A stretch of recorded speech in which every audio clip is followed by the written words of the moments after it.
We're just waiting on one board member to join us. She'll be here in a moment.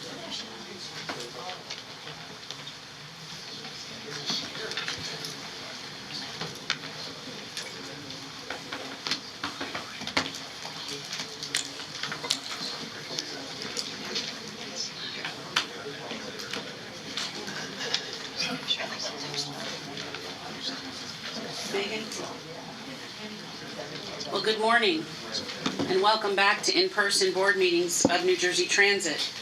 I hereby call to order the Board of Directors meetings of the New Jersey Transit Corporation, New Jersey Transit Rail Operations, Inc., New Jersey Transit Bus Operations, Inc., New Jersey Transit Mercer, Inc., and New Jersey Transit Morris, Inc. Good morning. Please mute your phones and turn your attention to the public safety announcement. At New Jersey Transit, your safety is our highest priority.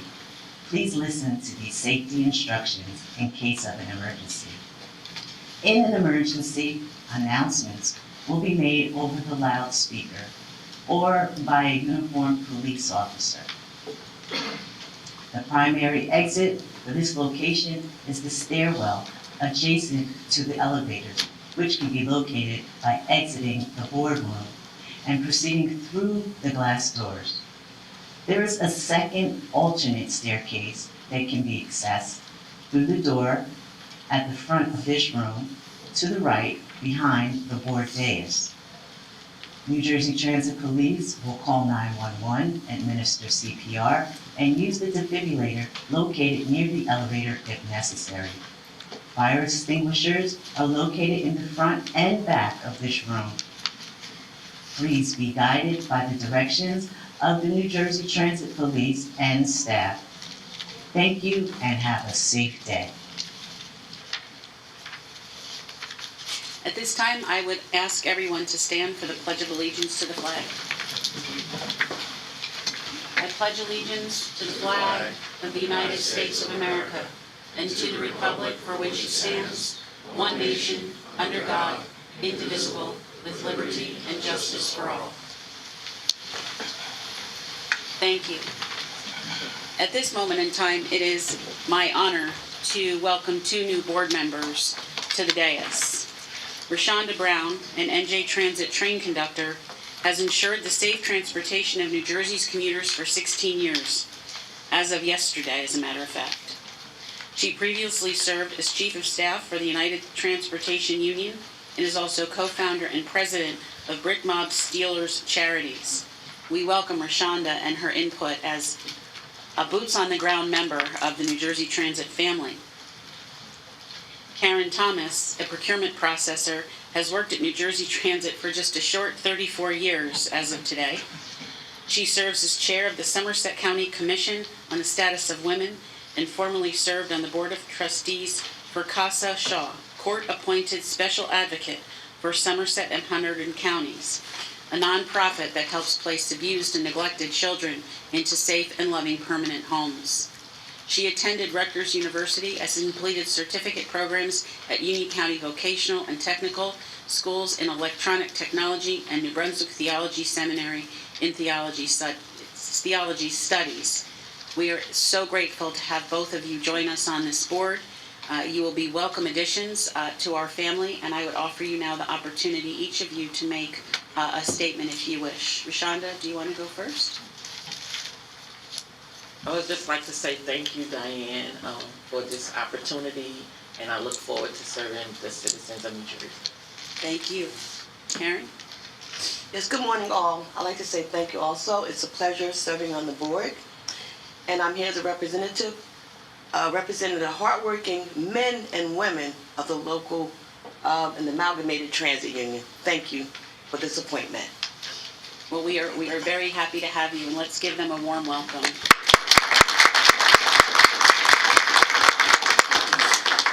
As you know, there are other nominations that are just waiting to go through the Senate confirmation process, and this dais will be what I would consider to be very full very shortly. So we're going to have to make sure we make a lot of room up here. At this time, I would ask Megan to please go ahead and take roll. Okay, I will now take roll call. Board Member Adams. Here. Board Member Brown. Board Member Doshi. Here. Board Member Gordon. Here. Board Member Morocco. Here. Board Member Nara. Here. Board Member Thomas. Here. Board Member Spalla. Here. Board Member LaRusso. Here. Vice Chair Fulton. Here. Chair Gutierrez-Scacchetti. Here. This is a meeting of the New Jersey Transit Corporations and its affiliates and subsidiaries. Adequate notice has been provided in accordance with the Open Public Meetings Act and NJ Transit's enabling legislation. Notice was filed on April 7, 2022 with the Secretary of State and sent to newspapers of general distribution, posted in the main entrance of NJ Transit's headquarters, published on the corporation's website, and sent to each individual, agency, and organization that requested such notice. Thank you, Megan. And before I ask for the approval of the minutes, I also want to recognize Megan. This is Megan's first in-person meeting as our new secretary. Megan has big shoes to fill, but I know that she is going to do wonderful because Joyce trained her so well. So Joyce Suchek retired in the midst of COVID. We miss her, but she is home very happily taking care of her grandchild and enjoying time with her family. And she prepared Megan extraordinarily well to take this opportunity. And so I just want to make sure we welcome and acknowledge Megan as part of the team. And also in the interim, you'll see we have a new member of the dais. He used to sit to my right. Now he sits off as far away from me as he can, apparently. Brian Wilton, who is the Chief Legal Officer and in-house General Counsel to New Jersey Transit. So other than that, I think the board pretty much looks like it did the day before we left in 2020 with the onset of COVID. So welcome to both of you. This is actually Board Member Santi Nara's first in-person board meeting as well. Yeah. Were you on the phone with us that last time, or were you not confirmed yet? No, I wasn't confirmed until the summer So- of 2020, so. So we are very pleased also to have Board Member Nara. Board Member Nara has, beyond the depth of knowledge of the law in her day-to-day life, she is a staunch advocate for transit in her community in the North Brunswick, New Brunswick region, and so it is a pleasure to work with her and to have someone who is so keenly aware of the needs of transit, not just in her hometown, but I think generally speaking. So thank you so much for being here. So I think that fills out everybody that you all didn't see the last time we're actually in this room. Is that fair, Megan? Yes. Good. So it's exciting to be back. I feel like we have like all these stories to tell, but we'll get to business. So at this point, I would ask for a motion and a second to approve the minutes of the March 14th, 2022 board meetings. Motion? Second. Is there any discussion on this motion? Hearing none, Megan, please take roll. Roll call vote, Board Member Adams. Yes. Board Member Doshi. Yes. Board Member Gordon. Yes. Board Member Morocco. Yes. Board Member Nara. Yes. Board Member Spalla. Yes. Board Member LaRusso. Yes. Vice Chair Fulton. Yes. Chair Gutierrez-Scacchetti. Yes, Motion carried. thank you. You'll also notice, because we're not on the phone, we don't have to double up on a roll call for comments and a roll call for votes. So hopefully that will make the meetings more efficient now that we're back in person. At this time, I would ask President and CEO Kevin Corbett to present his monthly report. Good morning, Chair and members of the board. And Diana, I'd certainly like to join you in welcoming Rashonda and Karen, my colleagues and partners in crime, but great to have both on the board. We're not going to get into any discussion about, do I have a bias towards bus or rail, but no, it's great, and it is great to have everyone back at our headquarters for the first time, and hard to believe it's been 2 years. So great to have everybody in person.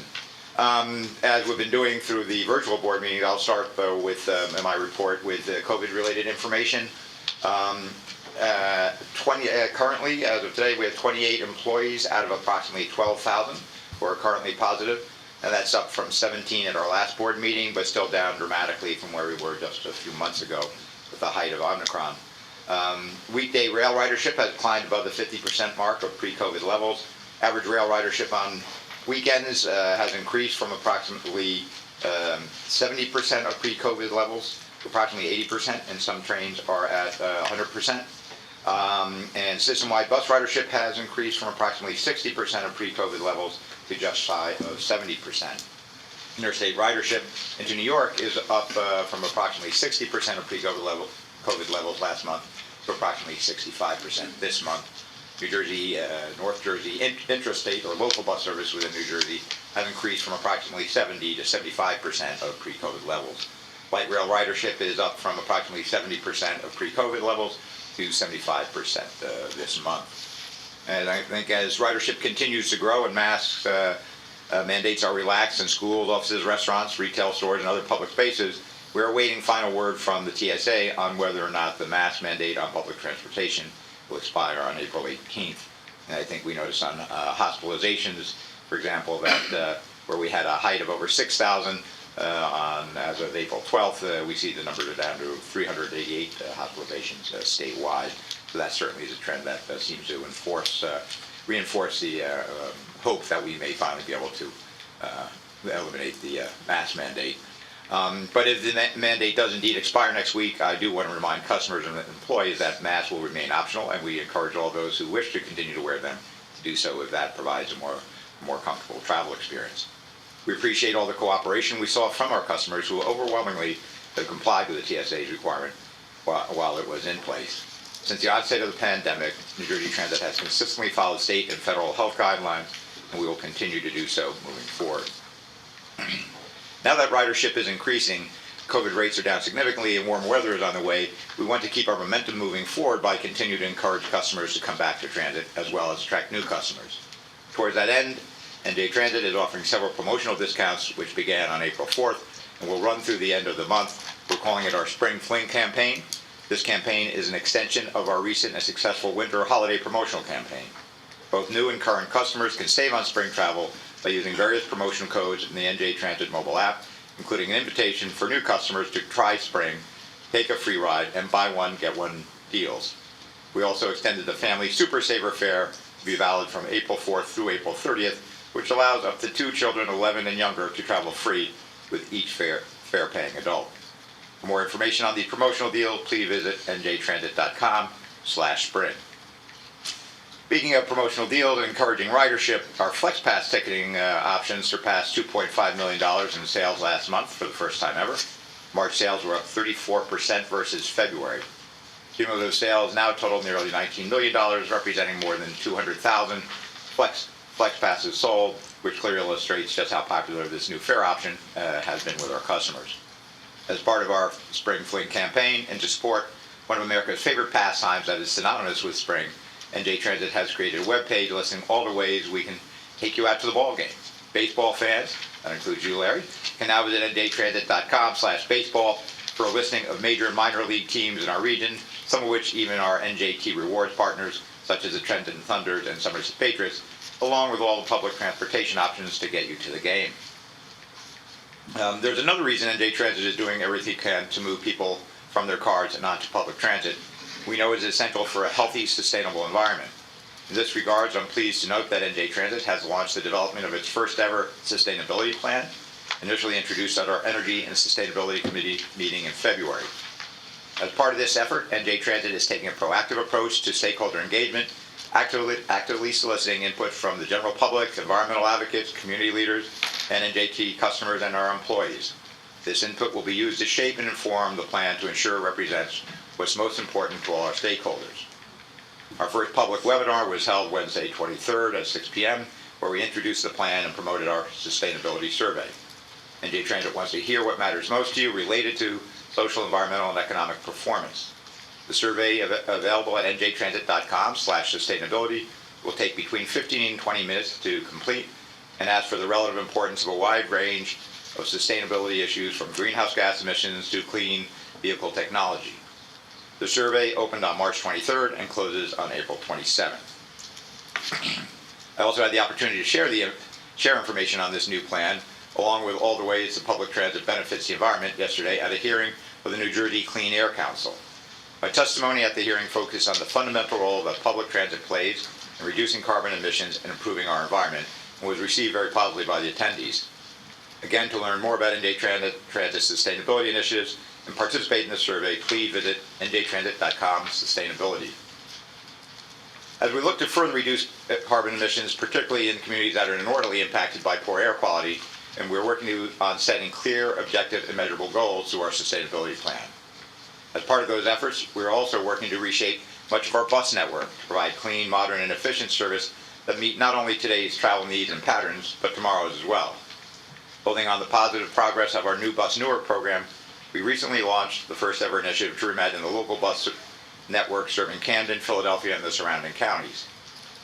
New Bus Burlington, Camden, Gloucester, or New Bus BCG, will assess the performance of 27 bus routes serving the region, as well as demographic trends and emerging development patterns. Like New Bus Newark and our sustainability plan, improvements will be informed by extensive stakeholder engagement, and in fact, we've already had 2 virtual sessions on March 30th for the public to learn more about the initiative and provide input. Ultimately, this project will help reverse declining local bus ridership trends in South Jersey and usher in a new era of more frequent, equitable, and reliable bus service, all to the benefit of South Jersey customers, local businesses, and its economy. For more information on the project, please visit njtransit.com/newbus-bcg. Today, I'd like to highlight 3 items that are on the agenda for consideration. We have 1 focus on technology and 2 on infrastructure. On the technology front, today we will seek board authorization to modernize and improve the customer experience through the introduction of a new dedicated NJ Transit fare card, allowing customers to add cash value at local retailers and manage their accounts online or through our app. This upgrade promises to further reduce cash and paper-based tickets, provide customers with quick, easy, and convenient ways to pay, and leverage a statewide retail network to expand access to transit, particularly for the unbanked. On the infrastructure side, the board will consider a contract to begin construction work on our $200 million County Yard Delco Lead Storage and Inspection Facility. This reliability and resiliency project will provide a critical safe haven for trains during extreme weather events and storm surges, and have a facility that allows trains to be fully inspected and quickly pressed back into service when the storm has passed. And the board will also consider a contract to rehabilitate the historic Roseville Tunnel, along with associated track work, as a central component of our Lackawanna Cutoff project. The project includes rehabilitation of the Roseville Tunnel, a new station at Andover, track and signal work, construction of a railroad crossing, infrastructure construction, and improvements to the right-of-way. Continuing with the infrastructure updates, we have exciting news to report this month. On April 7th, NJ Transit issued a notice to proceed for our Portal North Bridge replacement project, meaning very soon you'll be seeing visible sign of construction along the Portal Bridge right-of-way. In addition to Portal North, this past month, NJ Transit celebrated another significant infrastructure milestone, this one in support of our zero-emission bus program. On March 27th, I was honored to join Congressman Donald Norcross, NJ Transit board member and Cherry Hill Councilwoman Sangeeta Doshi, and a veritable who's who of South Jersey officials to celebrate the completion of zero-emission bus renovation work at our Newton Avenue bus garage. This work includes the installation of charging infrastructure to support the first battery electric buses in NJ Transit's history and our first ever electric bus deployment in Camden, scheduled to begin at the end of this year. Moving on to people, as we advance our bus electrification program and more than $4 billion in capital construction work, it's critical that we have a strong leadership team in place capable of meeting the demands of the capital program.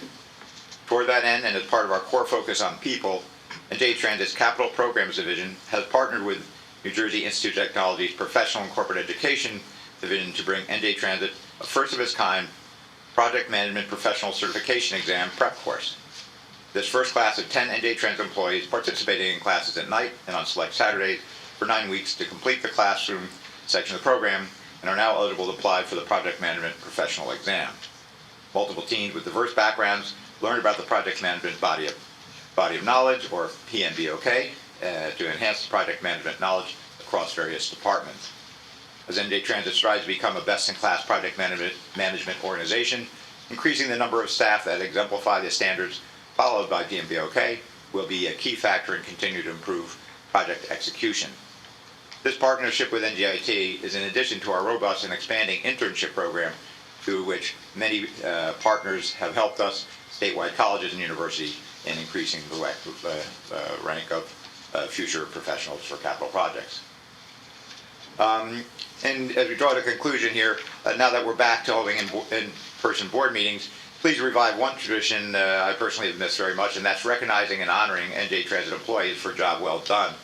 Our honoree this month serves our system and our customers as a New Jersey Transit police officer. Last week on April 6th, police officer Andrew Ruckriegel, who was off duty driving his personal vehicle to work at Newark Penn Station. It was then that he observed a man being assaulted at gunpoint by 2 other men. Officer Ruckriegel immediately called for backup and exited his vehicle to protect the victim, and was soon joined by additional NJT PD officers on the scene, including Lieutenant Imperial, Sergeant Maza, Sergeant Wachterhauser, and Officer Konopka, and Officers O'Brien, Singleton, and Sharon as assisted. The assailants attempted to flee on foot, but were quickly apprehended. A replica firearm and all proceeds were recovered. Today we want to commend all those officers in this incident, especially Officer Ruckriegel, and his actions last week exemplify the core values of NJ Transit Police Department of honor, commitment, integrity, and courage. And we want to thank him and his fellow officers for the work that they do every day to keep our customers safe and secure. To wrap up today, I want to quickly let you know that NJ Transit has launched a new Transit Arts program microsite available at njtransit.com/transitarts. This virtual exhibition highlights artists and provides instant access to more than 150 art installations throughout New Jersey Transit systems. The site looks amazing, and we are pleased to open this experience to a wider audience while showcasing a diverse range of talent, local, national, and international artists.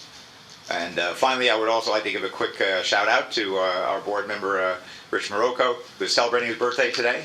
I think no finer way, Rich, to be celebrating your birthday than with starting your day off with public service. And with that, appreciate all your service to the board, and hope you have a great day after the board meeting. And with that, Happy anniversary to you. thank you. Yeah, 31st wedding anniversary today. Yeah. So with that, Diane, I turn it back over to you. Thank you, Kevin, and we would be remiss with the bravery of our own New Jersey Transit Police to thank them again today for their increased vigilance after what happened in New York yesterday and the events in Brooklyn, and to remind all of us of the important service our transit police provide to us every day, and that goes for their counterparts in New York. Events like yesterday don't help us bring transit back to where it needs to be. Events like yesterday frighten us and make us believe it's not safe to use public transit.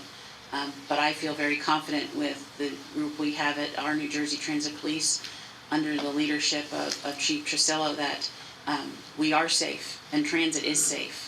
And it continues to be a wonderful option for people to travel. So we offer just our thoughts to those who were injured yesterday. We hope all of them fully recover. There were some children that were injured, which is very upsetting, always. But it's upsetting when anyone is hurt at the hands of another person who is just angry for whatever the reason might be. And so we offer our thoughts to them and our gratitude to all of our law enforcement officers who helped with that yesterday. At this time, I would ask Megan to provide instructions for public comment. So again, I'm going to implore your patience.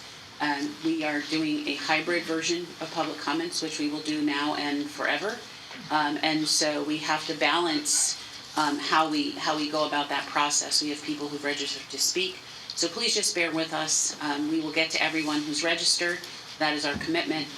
But just be patient. And like they say in the doctor's office, right, we're going to take everybody. We just may not take everybody as fast as they want us to. So Megan, if you would provide instructions, please. Sure. There are 9 in-person speakers and 13 pre-registered telephone speakers, as well as a few queued telephone speakers, for a total of about 25 speakers. Speakers, in order to give everyone an opportunity to be heard, comments will be limited to 3 minutes. We will first take elected officials, then priority access will be given to pre-registered in-person participants, followed by any additional in-person speakers. We will then take comments from pre-registered telephone participants, followed by any additional telephone participants who are queued to speak. Those participating by telephone, if you have not already done so, please press *1 on your telephone keypad to enter the queue to speak. You will hear a brief tone to indicate you have successfully entered the queue. The first speaker is Senator Steve Orojo. Yes, good morning. Can you hear me okay? Yes. You sure can, Senator. Well, thank you very much. And Commissioner and Chairwoman, and thank you very much for the opportunity to speak with the board members. And all the board members, I want to thank you very much for all your service, and welcome to all the new members. And Commissioner, your statements about our New Jersey Transit Police and from Executive Director Corbett, spot on, and we thank them all very, very much. I just wanted to talk quickly. I want to thank Executive Director Corbett for mentioning what we refer to as the Lackawanna Cutoff, the importance of that. I hope each member had an opportunity to review the letter that was sent by Congressman Gottheimer, Congresswoman Mikey Sherrill, and Congressman Malinowski, as well as myself, regarding the importance of that project. That project, for many, many, many years, going back to Congressman Friedenheisen and many other elected officials, has garnered wide bipartisan support for many, many years. In the letter, it talks about the thousands and thousands and thousands of commuters that come from the Northwest, even from Pennsylvania. For 18 years, I was a commuter into New York City as well, and I can tell you this option is absolutely necessary. Also, in the letter, it spoke about the importance of this project in bringing Amtrak out to the Scranton area and how much economic development that it will lead to. And also, as the sponsor of the Transportation Trust Fund, I just can't tell you how much, obviously, the members from the Northwest, the people from the Northwest section of the state, pay into our Transportation Trust Fund, and I hope that that is recognized and how important this project is to our area, not only to our area, but to all of New Jersey, because as I've said many, many times, New Jersey has great, great assets. Our infrastructure is obviously one of them. It's getting better, but also we got the Four Seasons, we got mountains, we got the seashore, we got everything, and to have it easier for people to come into New Jersey, bring their families, spend their money, get some economic, activity is what we truly, truly want. So, Commissioner and Chairwoman, I want to thank you very much. I hope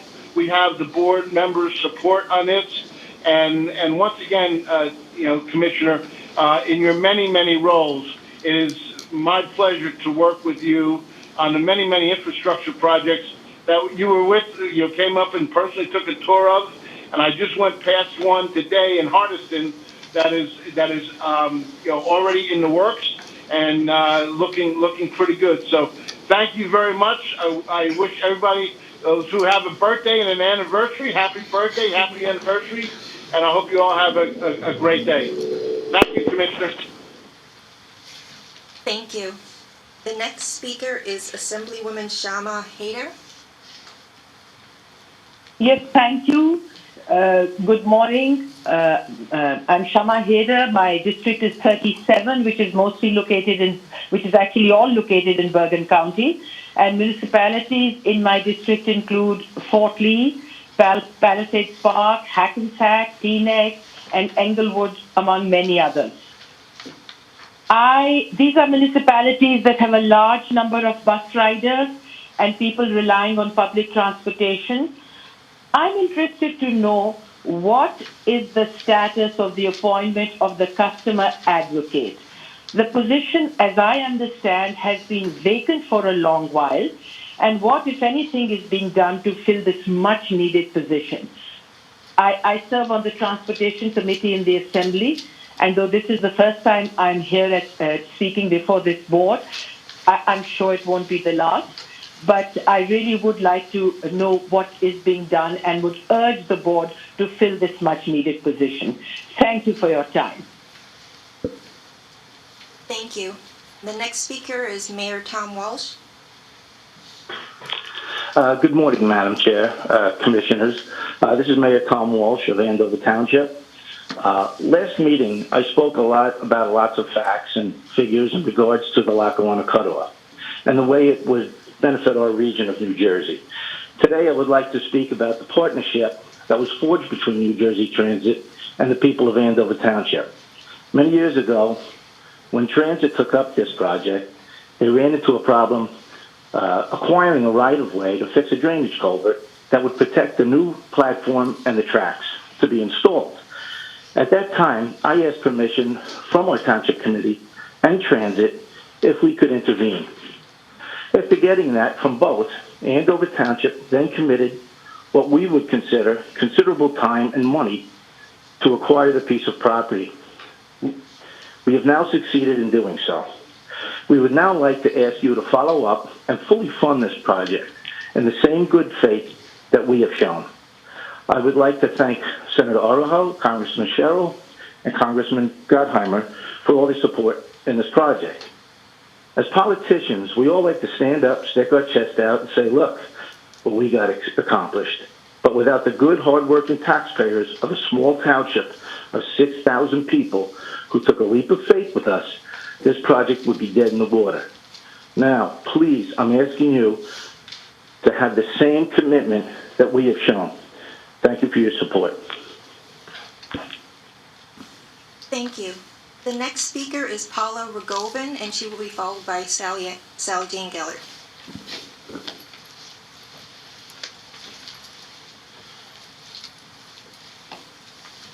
Morning, I'm Paula Rogovin.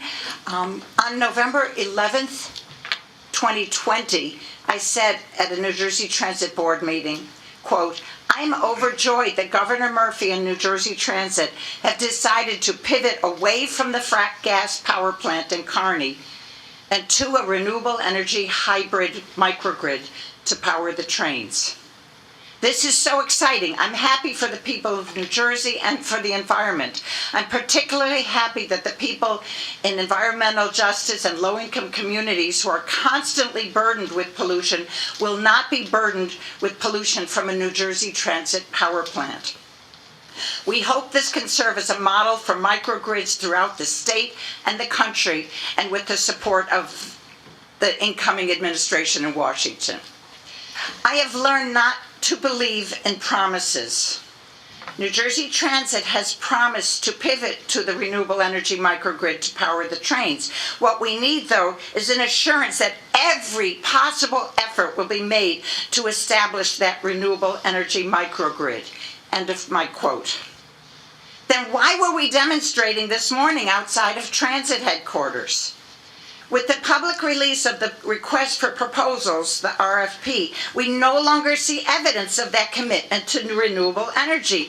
In fact, the RFP features a return to the original proposal for a gas plant to be located in South Kearney, which would be built in the floodplain of the Hackensack River. And, by the way, right next to the CSX trains carrying volatile backing crude oil and other hazardous materials.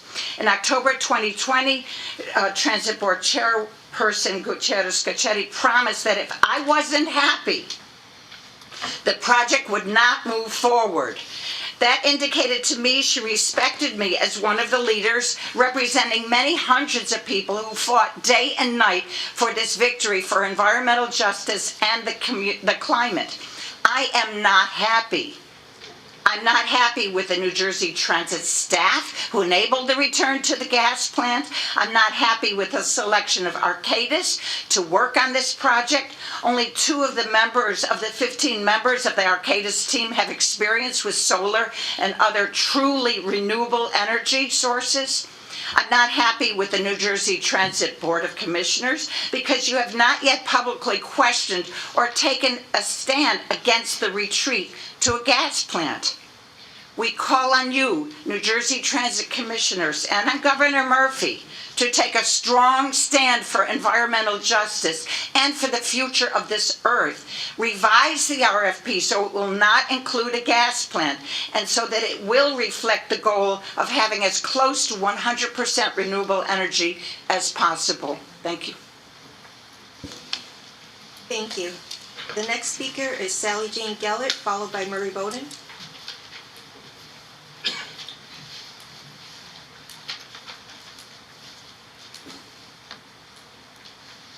Good morning. Sally Gellert, Lackawanna Coalition Chairperson.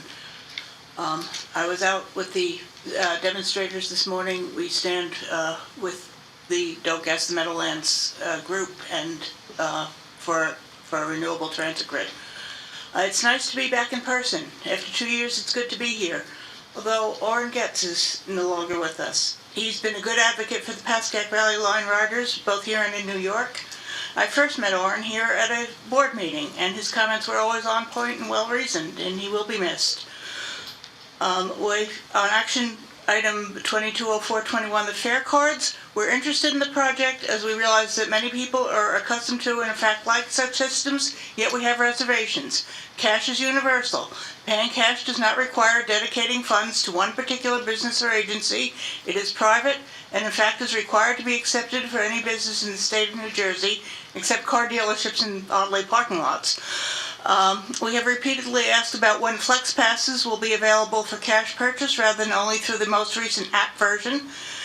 And we note also that student tickets are also available only online, although we do see the advantage of selling through school websites to ensure that purchases are indeed enrolled students. We'd like to know more about this oddly spelled item. We'd also appreciate the fact that New Jersey Transit follows federal law in allowing seniors to purchase their discount tickets according to the federal law, and we hope that the new fare cards will do that. A lot of the proprietary cards don't have that factor. On the Roseville Tunnel, we, as you know, the Lackawanna Coalition has long supported the Lackawanna Cutoff. We're pleased to see this program moving forward and especially encourage you to work with Amtrak on its Connect Us program to extend this past Andover's Park Ride lot all the way to Scranton. The cost of the smaller project should be a down payment on a regional project that will provide much more transportation for a much greater number of people. Distributed generation. We have not seen details on the project, but we're pleased to see that distributed generation, not simply a centralized gas plant, is generally a good direction, particularly if it is renewable generation. As usual, there are very few details included in the final agenda document, which makes it difficult for members of the public to comment intelligently. We wonder why this project has taken so long, almost a full decade after the storm that revealed this presumed need. Have you been managing since 2012? Is this expenditure really a good investment? And we remain disturbed about the announcement of New Jersey Transit Philadelphia bus lines 313, 315, 317, 408, and 409 no longer going to Philadelphia. We know that you are providing free transfers, but past experience indicates that this may be time limited, a way of easing riders into a situation that is a real downgrade in service. You've got the rest in writing. Thank you. The next speaker is Murray Bowden, followed by Ken Dolsky. Cedric. It's been a while, long time. The overriding issue today is global warming. Everything you've been doing is to reduce the impact of fossil fuels on global warming. There is one thing you can do immediately. Kevin knows about it because I told him about it, but it's going to need the support of the entire board. At railroad crossings, you have both traffic lights and flashing red lights. In Florida, where the gates over the canals are, you have a gate and traffic lights. In many places you have just traffic lights. So why do you have flashing red lights as well? Well, that's the way we did it 50 years ago. It is this responsibility of this board to immediately help Kevin stop and remove the red flashing lights at every railroad crossing where there are. There's the electricity used by the red lights, there's the maintenance. This is driver distraction. I've been diagnosed with dementia and I cannot find the words I want fast enough. So I do the best I can. It's a waste of electricity having duplicates. The electricity itself, the maintenance, the confusion to the drivers. This is to distract the drivers. Drivers aren't paying attention. You all know when you get to a light turns green, nobody moves because somebody's texting. That's reality and it's not going to change. The information you give drivers must be significantly simple Drivers cannot make choices that some engineer decided 50 years ago were appropriate. Kevin can't do it by himself. Diane knows that Kevin Dunn, on the Board of Operations Officer, New Jersey Turnpike, is an expert on how to do this. It does not take any laws to change. It needs an engineer to document the fact that this is not safe. Then you notify it. I would have 3 engineers sign off on it. Doesn't have to go to Washington, doesn't need permission. It gets done immediately. I appreciate being able to come here and see you all. There is nothing like facing people face to face, shaking hands and greeting them. Nothing passes it. As old as I get, I'll be 89 in June. Sorry, guys. I started running marathons at 51, and that's what gave me the energy. It's been a pleasure. I am leaving for one reason, because I have a doctor's appointment. I would stay, but can't do everything. It's good to see you all. Thank you. The next speaker is Ken Dolsky, followed by Richard Grant.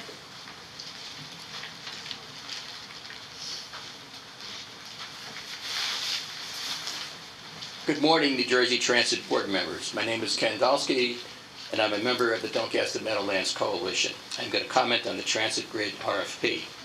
I'm asking you to carry out the duties you promised to fulfill when you were nominated, namely, providing oversight on transit management's financial and environmental decisions. It's obvious that the New Jersey Transit Management decided to only request bids for a gas power plant as its initial vehicle for powering Transit Grid. It deliberately decided to not ask for a comparable initial solution maximizing renewable energy, to compare the financial costs and environmental benefits with the gas plant. And do you know why? Because it wants to build a gas plant, and it was afraid that the renewable solution would have better financials. It is not clear the board had any idea what management was doing at that time. However, it is now very clear to all of you. No more excuses. This is a major decision. You're spending over $500 million. Yet when we've asked board members how this decision was made, we've only received the vaguest of answers, such as we need reliability, and we are not looking for a panacea. Therefore, we suspect no analysis was ever presented to the board justifying this decision to go with the gas plant and its associated environmental impact of emitting 600,000 tons of greenhouse gases and toxic air pollutants every year, was it? And why are you not looking for a panacea, a solution that solves all your problems? Who decides before spending $500 million that you don't want a panacea?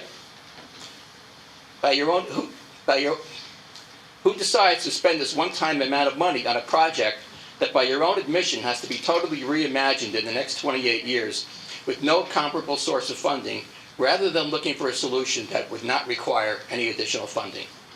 This is not the first time we have asked you about this. Instead of demonstrating how effectively you provided oversight, you clearly prefer to sit back and be labeled ignorant, or at best rubber stamps, for anything management tells you to do. Prove to us in the Murphy administration and your riders and the residents who have to live with your decision that you did your jobs. Show us convincing evidence that this is the best decision. You can't, because it doesn't exist, and you are too embarrassed to admit it, or you just don't care. Solar and storage renewable energy technologies will work now on this project. They will save transit money as well. Don't let management continue to bamboozle you that they know best, and you don't have to worry your pretty little heads about this. Don't let management fool you that the interactive RFP process will address it. It won't. And even if there's a slight chance it could, why did you take the risk of relying on it? Stand up and do your job. It's not too late. Stop hiding behind the procurement process. Demonstrate to the public that this makes sense. If you don't, then just resign. And maybe your replacement will do more than just keep a seat warm. If any of you would like to meet with us to talk about it, we'd be delighted to speak with you. Thank you. The next speaker is Richard Grant, followed by Sid Madison.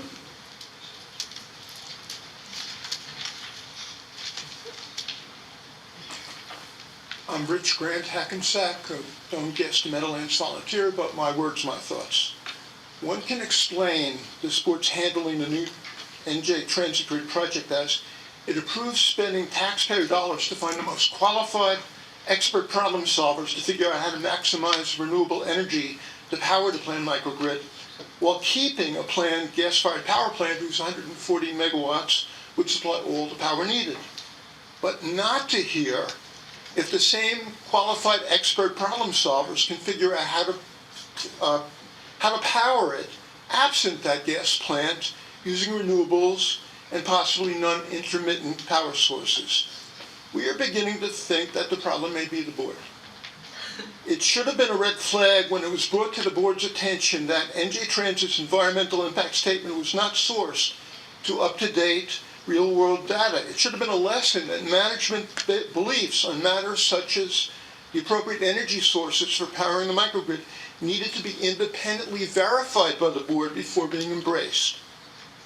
Can this board be said to execute effective oversight of New Jersey Transit management when all indications are that it makes no effort to find out how New Jersey Transit metrics, projects, and priorities compare with other public transit systems of its size, leaders and laggards, and makes no effort to become aware of other systems' best practices for study and possible emulation? Can members of this board be said to acknowledge their obligation to become knowledgeable about New Jersey Transit and, when needed, to make reasonable inquiry of management and others with knowledge and expertise so as to inform their decisions when no training and continuing education on challenges such as sustainability is mandatory for them, and when it is so rare to hear them ask follow-up questions, including when Kevin Corbett is in this room 10 times a year to present his president and CEO's report? Crickets. Can the 2018 New Jersey Transit Bill be said to have made this board more responsive to its stakeholders when, with its 3-minute time limit for public meeting comments to serve as a model, the board's operations, administration, and energy committees each have a 2-minute time limit? This is a board that has one member who is a New Jersey Board of Public Utilities Commission, and he is not on the board committee whose name starts with the word energy. That is crazy. If the reason for this board's visible deficiencies is that in 2018 it was given a full slate of added responsibilities while remaining partially populated, then achieving a full 13-member complement may make this all fixable. Or alternatively show that a Senate Bill S630 2.0 is needed. Thank you for the opportunity to comment. Thank you. The next speaker is Sid Madison, followed by Sam DeFalco. Good morning. I'm Sid Madison. I live in Piscataway. I'm here in opposition to the gas power plant. My question is, are you smarter than a frog? Are you smarter than a frog? Frog doesn't know to get out of the water when it's boiling, when it starts to boil.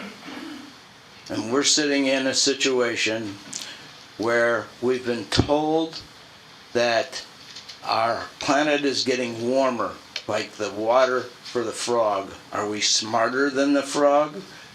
The science said since 2018 that we need to reduce greenhouse gases by 40 to 50%. It was reported as basically 45% in the press.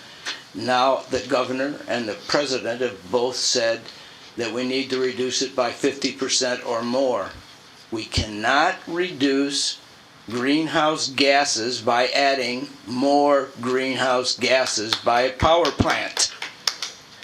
Do the right thing. Be smart. Thank you. The next speaker is Sam DeFalco, followed by Doug O'Malley.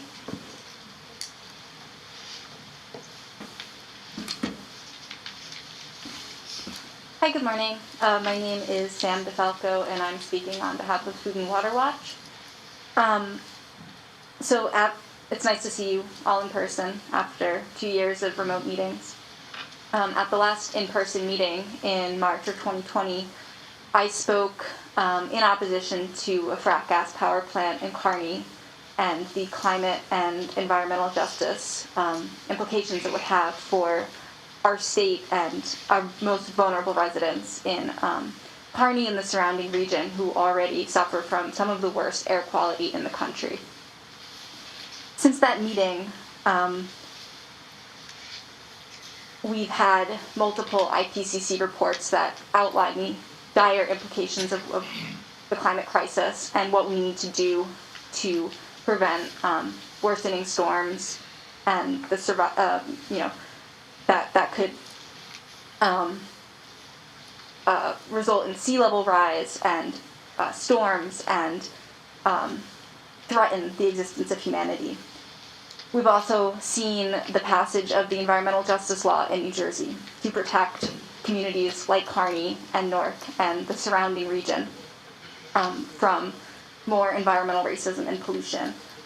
14 state legislators have signed onto a letter in opposition to this power plant that was proposed. 20 municipalities passed resolutions against it. And in the fall of 2020, we were really excited to see that the board and New Jersey Transit and Governor Murphy said, we're going to redo this project with renewables. And now that this gas plant is back on the table, the board needs to take a stand against this RFP, which, leaves the door wide open and encourages development of a gas plant back in Kearney, where we're expecting to see solar and a renewable solution. You must take a stand against this RFP and ensure it's redone so that it reflects the commitments that you made in the fall of 2020 under the direction of Governor Murphy. Our future here in New Jersey depends on the actions of boards like you to prevent worsening climate change. Thank you. Thank you. The next speaker is Doug O'Malley, followed by Carol Gaye.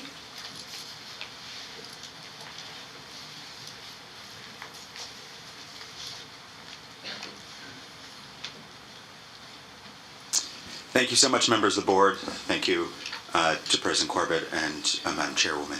My name is Doug O'Malley. I serve as the Director of Environment New Jersey. We represent more than 80,000 citizen members and activists across this state. I wanted obviously to start off by thanking the attendance in person and also the continuance of hybrid comments. That is a critical component to allow the public to weigh in. We want to encourage that.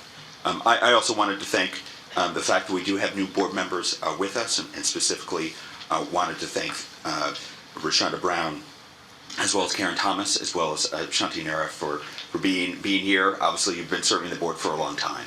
I also wanted to flag that this is the season of spring.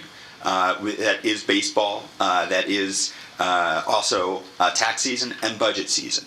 And clearly, New Jersey Transit has passed its budget, but we still have budget decisions to come in Trenton, and a budget hearing just next week, and a final budget due by June 30th.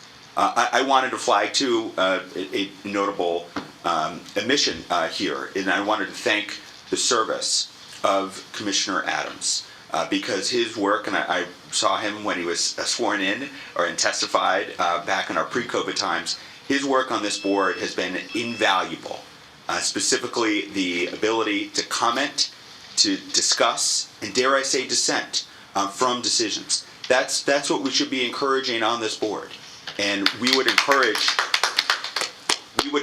the legislature to consider not replacing Commissioner Adams, because it is a mistake to do so. The decisions that the board member Adams has championed focus on funding, on the capital to operating rates, which I think we can all agree are not sustainable. And if we want to put sustainability into New Jersey Transit, we need to start with sustainable funding and a dedicated source of funding. That is the crux for all the goals in front of transit. To get more riders back on, it means better service. It means to be able to move forward with bus electrification. It means to make sure that we're not allowing the specter of federal funds running out, and that fiscal cliff that's coming. That needs to be solved by looking at sustainable funding, and we need more voices like Board Member Adams, and we need more leadership from Governor Murphy and the legislature to move and advocate for that funding. And we were heartened to hear the testimony earlier of Assemblywoman Hayter. Obviously, a customer advocate is huge, but the customers need funding, and that's ultimately what this board needs to figure out. And obviously, the budget committee members of the legislature, as well as the governor himself. And I'll just conclude by saying that we serve as proud members of Empower New Jersey, and we strongly urge the board to look at the RFP on the transit grid project. This is not what the board voted on 2 years ago. Thank you so much. Thank you. The next speaker is Carol Gaye, followed by the telephone speakers. Good morning. My name is Carol Gaye, President of the New Jersey State Industrial Union Council. And first I'd like to say that I'm glad to hear about your fare promotions. The best thing about becoming a senior citizen was to get a fare reduction in New Jersey Transit. I am here, well, first I should say the IUC, the Industrial Union Council, represents close to 75,000 union members and their families here in New Jersey, both in the public sector and private sector. I am here to echo and support all the comments and remarks that you've already heard from my friends and colleagues in Empower New Jersey. We are part of the Empower New Jersey Coalition. All my colleagues from Food and Water Watch, Ban the Oil Trains, Don't Gas the Meadowlands, 350.org, and so many other organizations. I'm here to say that we're very disappointed that you have chosen this, that you've reneged on your promise of to go in the direction of renewable energy instead of a fracked gas power plant. We are not Chicken Little here to say the sky is falling. We are here to say the seas are rising. And you know, we have a very limited amount of time, a very short period of time before it's truly too late. I don't know if you can see my message. I am wearing my message. Climate change kills. Climate change is killing not just people. It is killing people around the globe. It is also killing Mother Earth. And we need you to recommit. We need you to recommit to sustainable, renewable energy, not more fossil fuel energy. I'd like to know how many of you have children. How many of you have grandchildren? I have 7 grandnieces. I want them to have a future. Don't you want your children, your grandchildren, to have a future? This is serious. I mean, I know you've read the reports. You know we're running out of time. The ice shelves are breaking away. The glaciers are melting. We've got to take action now. This is urgent. Action must be taken now. We ask you to recommit to renewable energy, sustainable renewable energy. Thank you. Thank you. Operator, we would now like to open the floor for public comments by telephone participants, beginning with those who pre-registered to speak. Certainly. And as a reminder, if you have not already done so, please press *1 on your telephone keypad to enter the queue to speak. You will hear a brief tone to indicate you have successfully entered the queue. Each speaker will be given 3 minutes for their public comment. A warning will be provided with 1 minute remaining, and again with 15 seconds remaining. At this time, there are 15 public speakers in queue to make a public comment, and the first public comment is coming from Elizabeth Nadoy. Elizabeth, your line is live and your time will begin now. Thank you. My name is Liz Nadoy. I am a member of the Hoboken Democratic Committee and Don't Gas the Meadowlands, an environmental coalition working to stop fossil fuel projects in New Jersey. I have spoken to this board on multiple occasions, and I am back again. This time I am here to express my extreme disappointment, frustration, and quite frankly, outrage. When Governor Murphy told this board to scrap their plans for a fossil fuel power plant in Kearney and find a clean energy solution for their resiliency needs, I had a short period of hope. I believe that New Jersey Transit would do as they were charged and find a way to go green. But instead, I find that NJ Transit has determined that it will proceed with the construction of its Kearney power plant fueled with dirty energy, with natural gas. This is a complete and utter betrayal to the residents of Kearney, East Newark, Jersey City, Hoboken, Secaucus, and all the communities of Essex and Hudson counties. These are communities in an area horrifically nicknamed the Cancer Corridor of New Jersey. Communities that are already overburdened by the negative effects of air pollution. These are municipalities filled with residents suffering from asthma, lung disease, and cancers caused by breathing particulate matter, CO2, and methane emissions from the multiple power plants and garbage incinerators and diesel traffic fumes already fouling their air. How, in good conscience, can New Jersey Transit, an industry that claims repeatedly to care about its riders and neighbors, add 1 minute remaining. negative impacts of this pollution by building yet another fossil fuel power plant? Have you fully researched all viable hybrid microgrid alternative energy options? Have you investigated all possible properties, parking lots, industrial rooftops, and brown sites, etc., available for solar siting? What about the use of battery storage systems or wind power?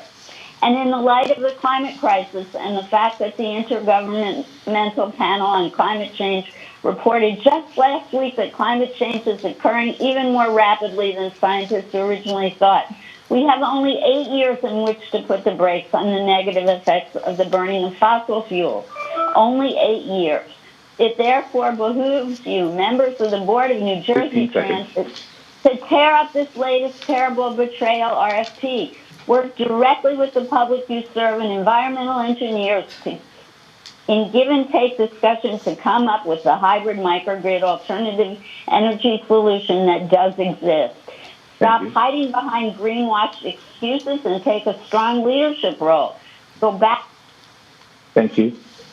And the next public comment is coming from Matthew Smith. Matthew, your line is live and your time will begin now.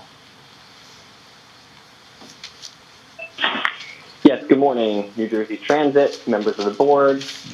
My name is Matt Smith. I'm the New Jersey Director for Food and Water Watch, and I'm commenting today on behalf of our 70,000 members and supporters across the state of New Jersey.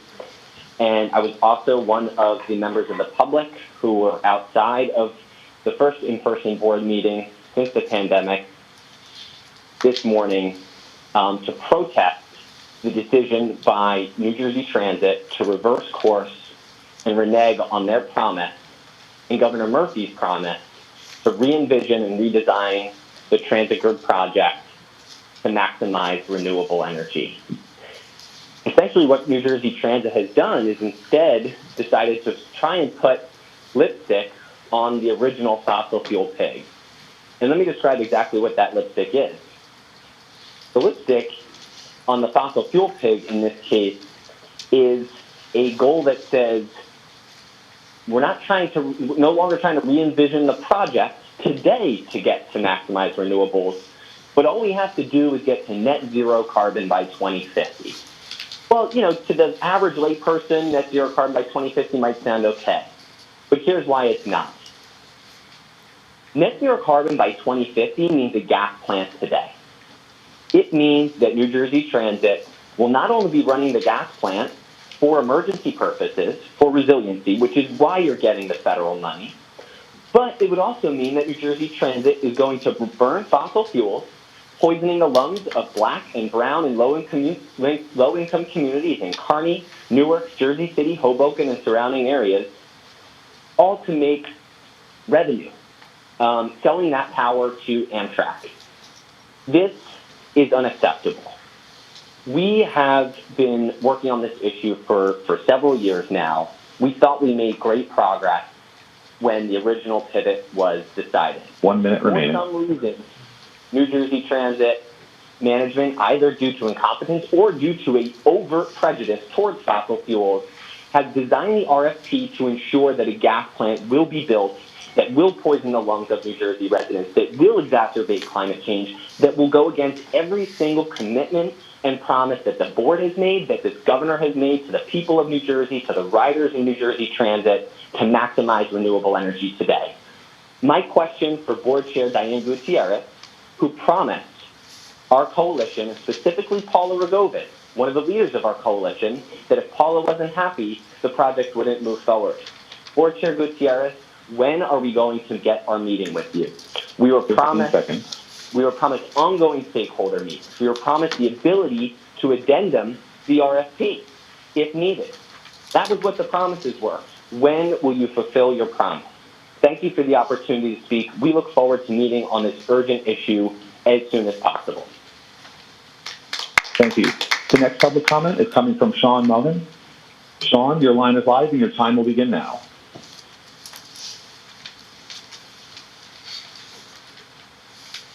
Sean Monin, your line is live. Please go ahead.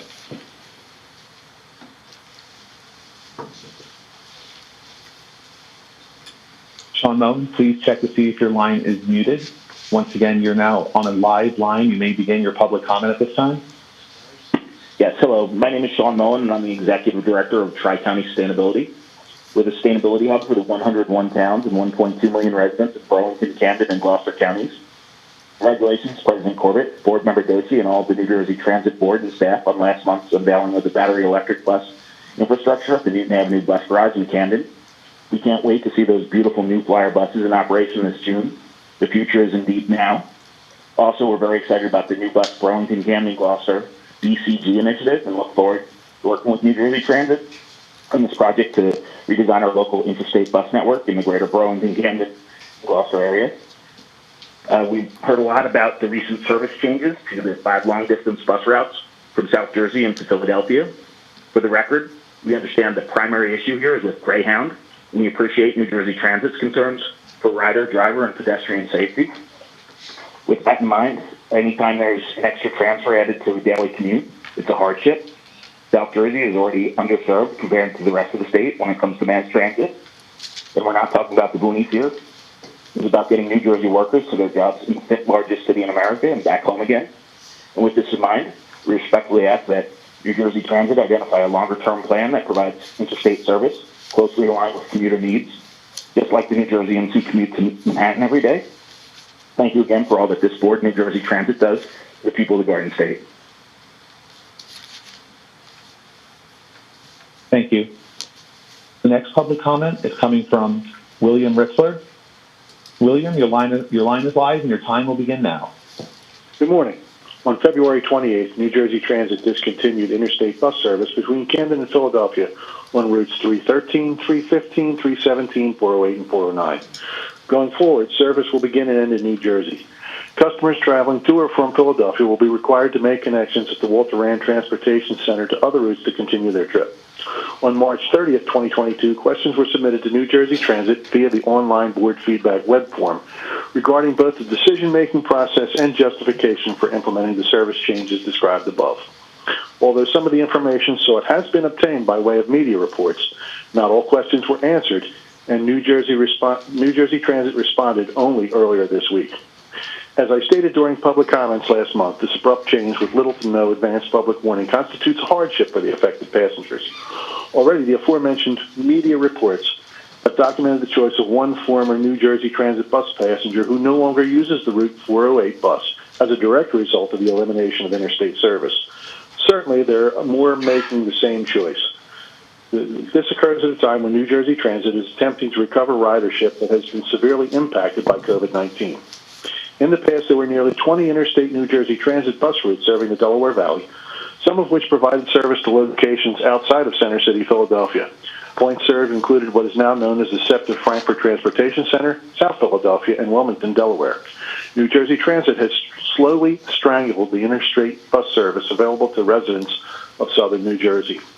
Such actions only help to provide support to those who embrace the ill-conceived Garden State Institute study recommendations that suggest splitting the agency into 2 organizations on a geographic basis. This outcome benefits no one. New Jersey Transit needs to take immediate and concrete steps to restore interstate service on the 5 routes affected. While the issues presented by the change in physical configuration that occurred at the Philadelphia Greyhound Terminal eliminate the opportunity to restore service there for the foreseeable future. 1 minute remaining.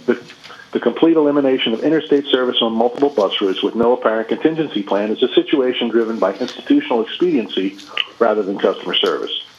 New Jersey Transit should restore interstate service on the 408 and 409 routes by returning those services to the 6th Market Broad and Vine Street Loop route through Center City, Philadelphia, which was utilized prior to the diversion of service into the Greyhound Terminal.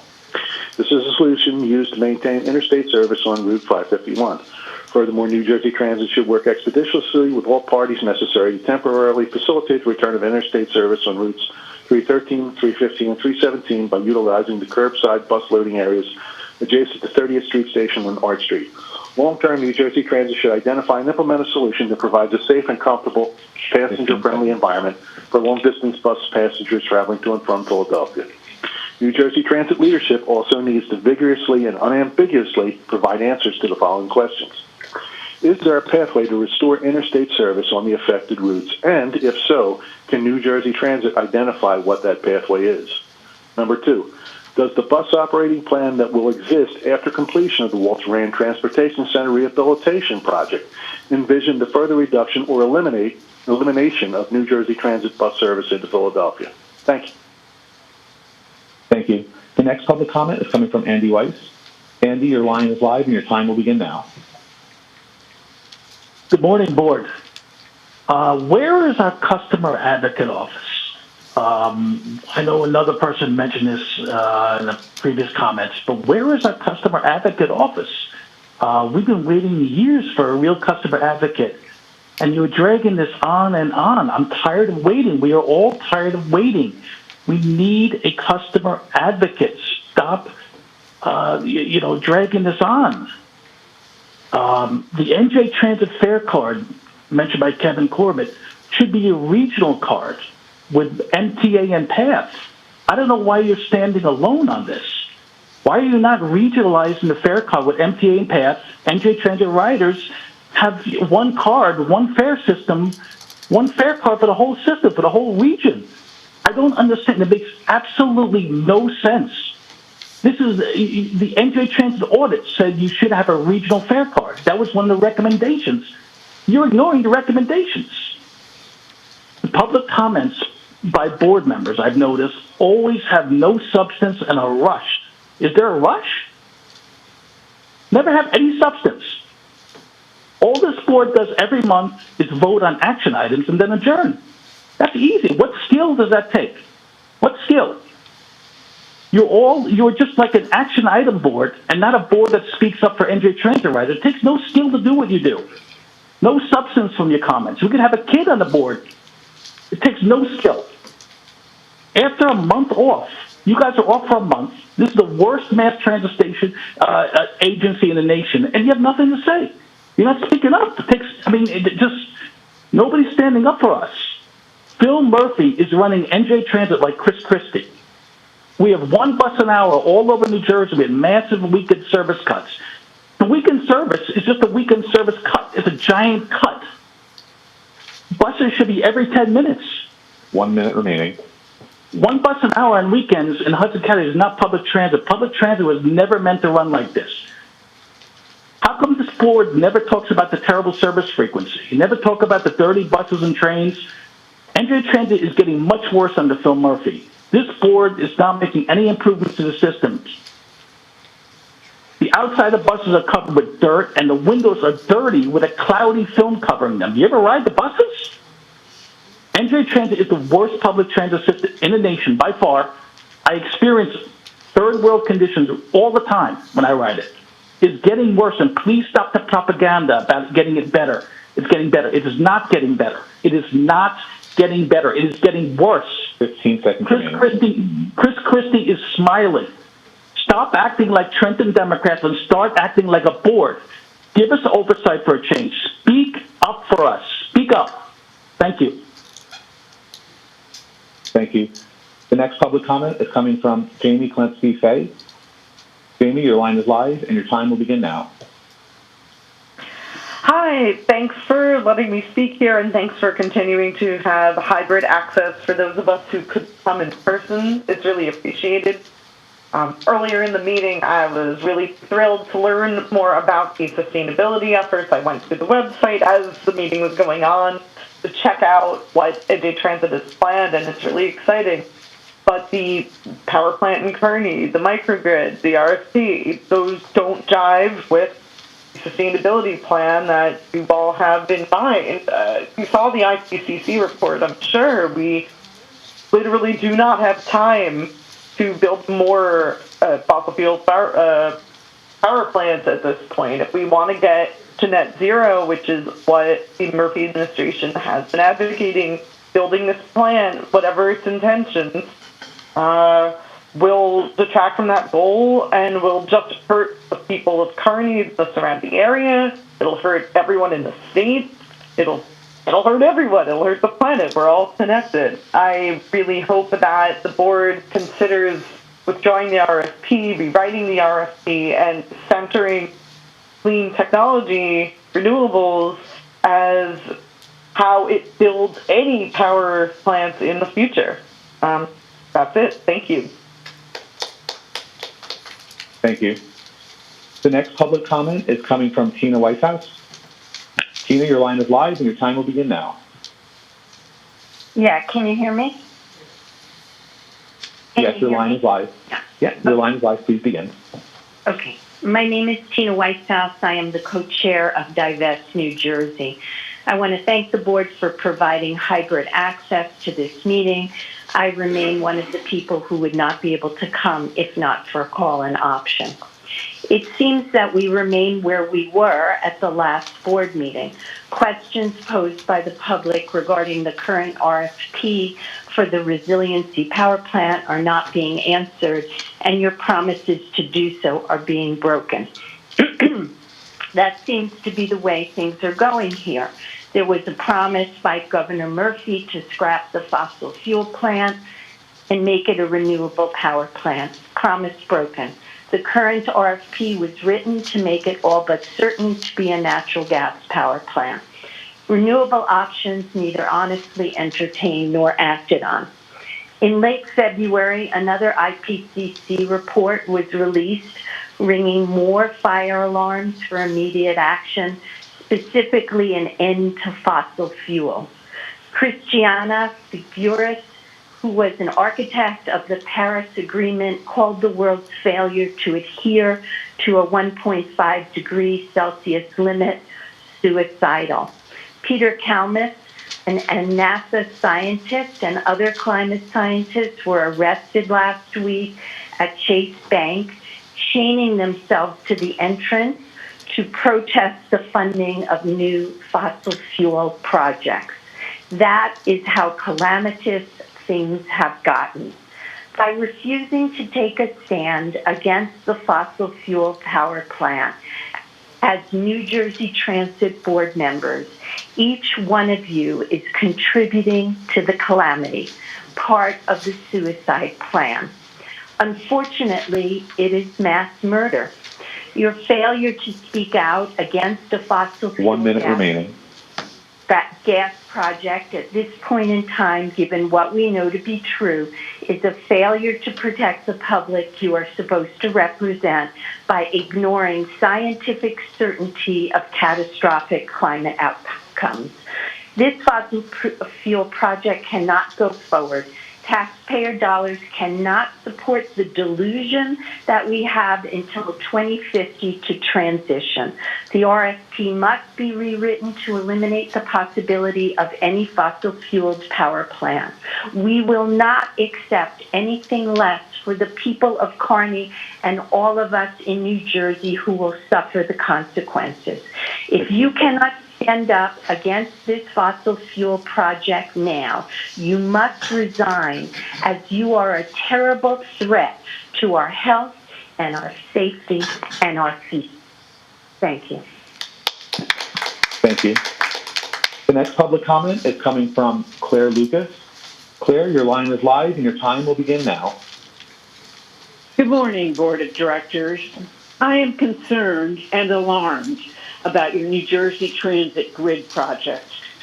You have ignored the public and Governor Murphy's directive to halt the plans to build a gas plant in Kearney to power your trains. You have been directed by Governor Murphy to instead develop your project primarily using, excuse me, renewable energy. Yet you put out an RFP only for a gas plant. Please withdraw the RFP and change it to ask for a maximum renewable energy-based solution that can be implemented now. Otherwise, you are endangering every community member in New Jersey, shortening everyone's life with a gas plant and all the toxic pollution that occurs. Is that the legacy you want to leave?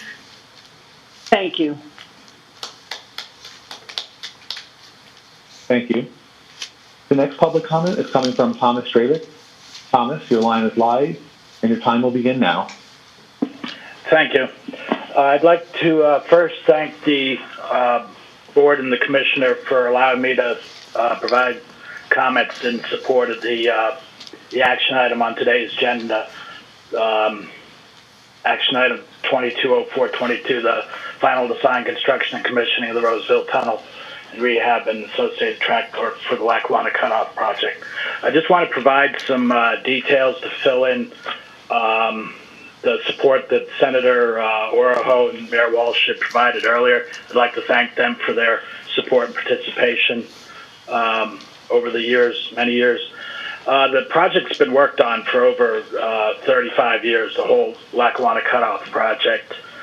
Millions of dollars in federal and state funding's already been spent on the project, including over $25 million to acquire the right-of-way from Port Morris and Roxbury to the Delaware River. Numerous studies over the years, including the environmental assessment, where they received the FONSI for the project well over 10 years ago. In addition to all the work that they've put into the state and New Jersey Transit, working with the NJDEP, requiring the permits that are required for the project, in addition to the work on the culvert on Roseville Road, which Andover Township Mayor mentioned earlier, and the Township Committee's been very supportive of and offered to assist in acquiring the right-of-way, which is significant show of support for the project. We do need additional transit options here in northwest New Jersey. We don't have any passenger rail service along the 80 corridor. There is bus service, but unfortunately the buses get caught in the same on 80. I understand that the rail ridership's been down significantly over as a result of COVID, and this continues to be down. But the traffic's returned to normal. All our major highway corridors, including Interstate 80, are very congested. And there's been a significant increase in real estate activity and population increase during COVID in northwestern New Jersey and northeast Pennsylvania. The project's actually halfway complete. The first section, the MOS to Andover, it's 4 miles of new track and concrete ties and associated right-of-way work was actually finished about 10 years ago in 2012. 15 seconds remaining.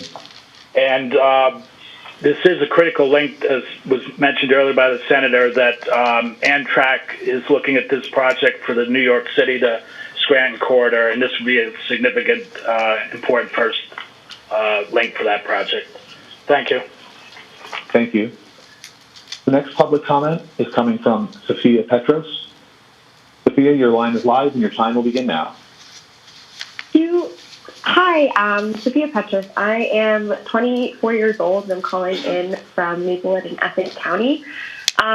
Just really, again, to urge the board and the Sustainability Committee that really this plan is not enough. And just as a young person and a young person who's been active in the climate movement, that we can't have a new gas-powered power plant anywhere, and particularly in New Jersey. And I just share that with people as just like my introduction to climate was Superstorm Sandy, I was in early high school and I had no power or heat in my home for weeks. And I have felt the effects of the climate crisis here in New Jersey as a young teen.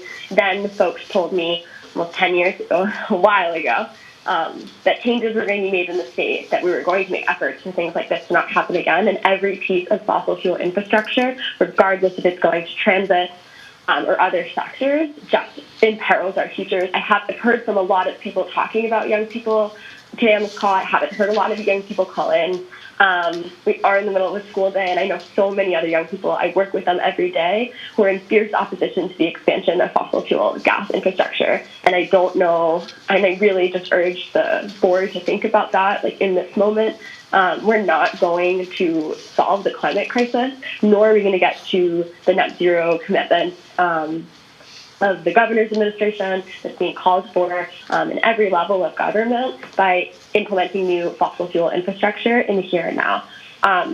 People mentioned the IPCC reports. People have mentioned the International Energy Agency's reports from last year that we do not need any new investment or new construction in expanded fossil fuel infrastructure. We just risk stranded assets, and we risk kind of in the here and now disrupting communities and their health and their livelihood. And I moved to this area and I take New Jersey Transit. The way that I get around is how my family initially came to Essex, particularly because of the Midtown Direct that work in New York City. And this is a really big part of just like the culture and the environment that we're here.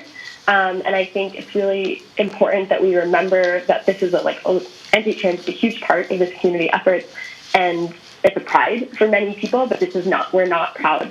And I really urge the community just to think about other young people in this movement and to really just reject these calls and to move to incorporate a sustainability plan that isn't greenwashed and is not in favor of building this toxic power plant. Thank you, and I yield my time. Thank you. The next public comment is coming from Holly Cox. Holly, your line is live and your time will begin now. Hi, my name is Holly Cox, a 23-year New Jersey resident. I'm here to ask you to amend your RFP for the microgrid project so it cannot include a dirty fossil fuel power plant and instead develop the project with clean renewable energy. There are several problems with your current RFP, which I listed at the meeting 2 months ago. I've been speaking at these New Jersey Transit public meetings for over 2 years. Last month, I asked the board to respond in writing to all the concerns about your RFP that I and others raised at the prior meeting, and I don't know about anyone else, but I did not receive answers to my questions. When will you give us a detailed progress report update? What is the purpose of these meetings if you never address our concerns? I'm asking you to please give us an in-depth report on what you've done to pursue renewable alternatives. What green energy engineers and firms have you met with? What proposals have been made? What are the issues with these proposals, and what have you done to find solutions? Last month, I asked the following questions and asked why you haven't answered them yet. 1, will each of you commissioners state your commitment to a renewable energy microgrid? 2, will you direct New Jersey Transit to withdraw the RFP and issue a new one that focuses on creating a hybrid renewable energy microgrid? 3, why did you allow the RFP to deceive Governor Murphy and the public by pivoting back to a gas plant? Since this project is 100% publicly funded, I believe New Jersey Transit and the Murphy administration have a responsibility to provide answers to all these questions and set a far more ambitious goal for this project than carbon neutral by 2050. That is 2 decades too late. 2 years have gone by, and it is impossible to ignore the climate crisis. Look around you. New York City subway flooding and people dying in basement apartments, barely containable wildfires, stronger and scarier storms, hottest days on record in all of history, droughts, and now a war in Ukraine that's funded by fossil fuel money. We have to act now. Climate scientists tell us we only have 8 years to drastically cut our emissions to keep our planet habitable. We simply cannot achieve real resiliency by building new fossil fuel infrastructure. The emissions from a new fossil fuel plant that you want to build will further exacerbate the climate crisis and lock us into even more extreme weather events. And it would increase the pollution burden on already burning communities who suffer from the deadly consequences of environmental racism. I'm calling on you to answer our questions and not just hold these seemingly meaningless meetings. I agree with one of the previous speakers who said you guys don't take any proactive action. You just rubber stamp the same old fossil fuel relics and actions. You are complicit. We are running out of time and need you to be leaders and commit to 100% clean and renewable microgrid to keep our planet habitable. If you're not going to lead, please resign and make way for leaders who are willing to actually work and envision a clean and sustainable future for all of us. Thank you, and thank you for keeping the virtual option open for those of us who are unable to attend in person. Thank you. Thank you. There are 4 speakers remaining in the public comment queue at this time. Once again, there are 4 public speakers remaining in the public comment queue. And the next public comment is coming from Michael McCarthy. Michael, your line is live, and your time will begin now. Thank you. Good morning. Michael McCarthy, ELEC 825, and a proud member of the Affordable Energy for New Jersey Coalition. Meeting a state's clean energy goal is important. Climate change is happening, and we must deal with the realities that brings. However, there is another reality that we have to deal with, the physical reality of what's actually possible. The electricity that powers our homes and our phones is the same that powers electric cars. It's also the same electricity that powers New Jersey Transit trains and will power the future New Jersey Transit electric bus fleet. This electricity has to come from somewhere. Now, the board has heard from some of the paid environmental lobbyists that this can be done using renewable energy and that we have to stop traditional fuel sources immediately. However, here we are, April 13th, 2022, and there's a little problem. We don't have renewable energy at any scale to power New Jersey Transit. There's not a single turbine in the ocean. And as I speak today, in order to meet that need using solar, we'd have to bulldoze the entire Meadowlands and cover it with solar panels. I don't think that's in the cards. So what do we have as our options? We have a domestically produced natural gas at our disposal. Despite what you may hear from some of the other speakers, from the years 2009 to 2017, the Obama administration's all of the above energy policy increased our usage of oil and natural gas, which reduced GHG emissions by 15% in line with our Paris climate goal at the time, while increasing our GDP more than 15%. All of these things are good things. So we have a proposed project that has become a punching bag from the environmental community that are choosing to ignore the facts. The largest source of greenhouse gas emissions is the transportation sector. The only way we get cars off the road is to increase the frequency and reliability of mass transit. Now, that also can't be done without reliable power sources and reliable backup sources. So it appears we have quite the quandary here, my friends. Their plan, stop the transit grid power plant and create more problems.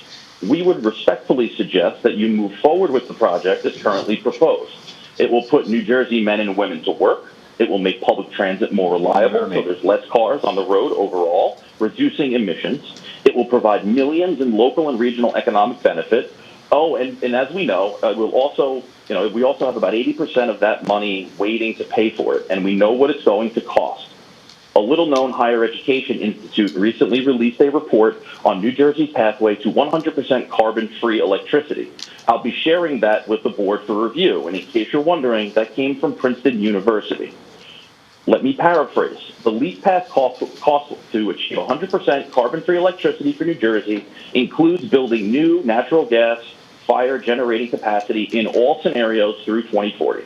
Increase reliability, reduce emissions, grow the economy, put people to work, and take cars off the road. I ask that you trust the facts, you trust the science, and we look forward to the board's swift approval of this transformative and wonderful project. Thank you. Thank you. The next public comment is coming from Adam Wright. Adam, your line is live, and your time will begin now. Good morning.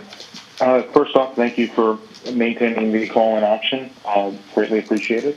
Board Member Nara, if I recall correctly from the last Operations and Customer Service Committee meeting, you were set to meet with New Jersey Transit staff and get an update on the customer advocate position, any update you can provide, particularly where we are in the hiring process, if there's a projected start date for the new advocate, and if not, when you expect to be able to announce that would be appreciated. I do want to also express my support for the Lackawanna Cutoff project, which is something I know many in New Jersey have been waiting decades to see move forward. So the Roseville Tunnel project is definitely something that's good to see on this agenda. Similarly, work on the Delco lead, very valuable, just to allow for greater redundancy, given the history of flooding at the MMC, to have somewhere that's a little more safe as an alternate storage site for rail traffic would greatly be appreciated. As noted earlier in the meeting by President and CEO Kevin Corbett, there is the possibility that the mask mandate on transportation will come to an end this month. there is also, granted it may be extended, but right now there is that distinct possibility. And previously I had suggested, and several board members have expressed support for the idea of perhaps providing for a masking car on trains for an interim period after the mask mandate ends to allow a greater comfort level for those with health concerns or who are simply trying to take additional protective measures. Simply put, you would either temporarily replace or at least mirror what you have in the quiet cars, have signage similar to the quiet commute signage you have, and have the single car on board trains where masking is required, and the rest of the train can be mask optional and open to those who do not wish to mask. Is that under consideration? If not, why not? Where do things stand on that? And and can you please consider it if you're not already doing so? I do want to thank Board Member Adams for his presence on the board. I'm sorry to see that Governor Murphy has chosen not to reappoint him. Definitely appreciate his critical and direct and fair approach in listening to advocates and in engaging with board and staff. Beyond this, with service out of Trenton, with the next schedule change, if that could be please reviewed. If for those who work at 5 o'clock, those who work until 5 o'clock don't have an option to get home to Middlesex County until 6 p.m. Conversely, you cut some of the service there with the November schedule changes. Frequency matters, and this is something you could just address easily by adding stops to train 3898. If speaking time at committee meetings can mirror what we have here and be 3 minutes instead of 2, that would be appreciated. 2 tends to be very rushed, and the committees, I think, are very good at engaging and meaningfully listening to comments. Thank you. Time has expired. Thank you. The next public comment is coming from Ryan Selmet. Ryan, your line is live, and your time will begin now. Hello and good morning. This is Ryan Selmet. I just wanted to briefly just boil down a couple of comments. But first of all, a couple of questions directly for Kevin Corbett and the board. But before that, just thank you for keeping this hybrid functionality existing. I think that is going to maintain an open dialogue with the public and ridership much more with the technology we have. It's super helpful, so thank you for that. My questions boil down to the funding and budgeting of New Jersey Transit operations, safety in light of recent events, customer service, and then sustainability. As it relates to funding and the budget, extremely sad and disappointed actually to see that Board Member Adams is not being renewed to stay on the board. I think he was a very strong advocate for righting the ship and in terms of seeing more transparent budgets, making sure that funding is adequate, that it's put in the right places. I think there's needs to be a re-examination of where the costs are, especially in light of the last couple of years and where revenues are kind of come and going. We have one-time revenues from federal sources. We're looking at splitting those regionally and things like that. So I think it's extremely critical to have people looking at the budget.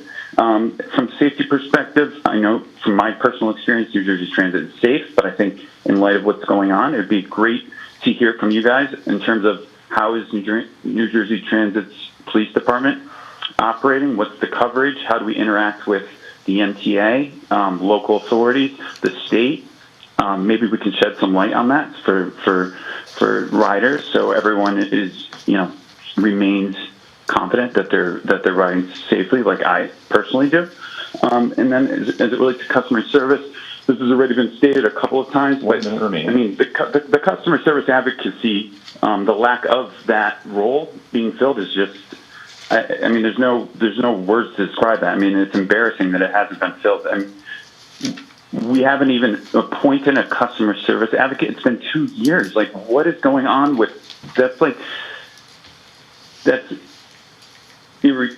I can't explain it. I think I would like to hear what are the detailed dates, who is being hired, what are they going to do, and why hasn't it been done? And then 15 Stop seconds. gaslighting the gas fracking situation.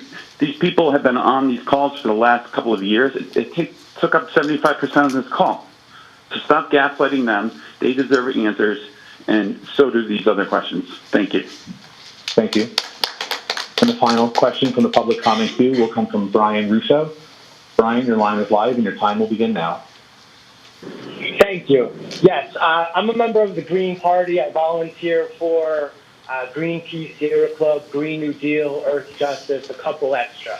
So I basically became a climate activist. I'm 40 years old. I'm in the best shape of my life. And I realized that I'm going to die from catastrophic climate events. Now, our sea level is going to rise 2 feet within the next 5 to 10 years. Newark is on the coast. So, climate scientists are very, very concerned, and our leadership is not listening. We need to lower our emissions.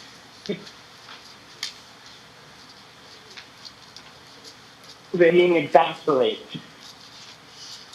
Known about the damage that they've been causing for at least 50 years. We need to do something right away. Now, I have a little bit of experience in the transportation industry, and I'm looking into getting a job as a truck driver. Now, I'm not going to work as a truck driver because I don't want my health to be complicated by emissions. New Jersey Transit says that they're committed to safety for the customers.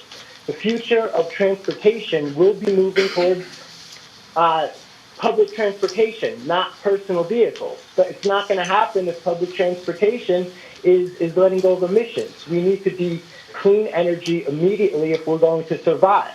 There will be no customers riding New Jersey Transit when we are dead. Climate scientists agree that everything that we do to lower emissions now, every tenth or fraction of the degree, will save lives. Not saving lives, allowing new fossil fuel projects is ecocide. You are guilty of murder and ecocide by allowing this project. That's all I have to say. Thank you for your time. Thank you. And another public comment has come from Jeffrey Rappaport. Jeffrey, your line is live. Please go ahead.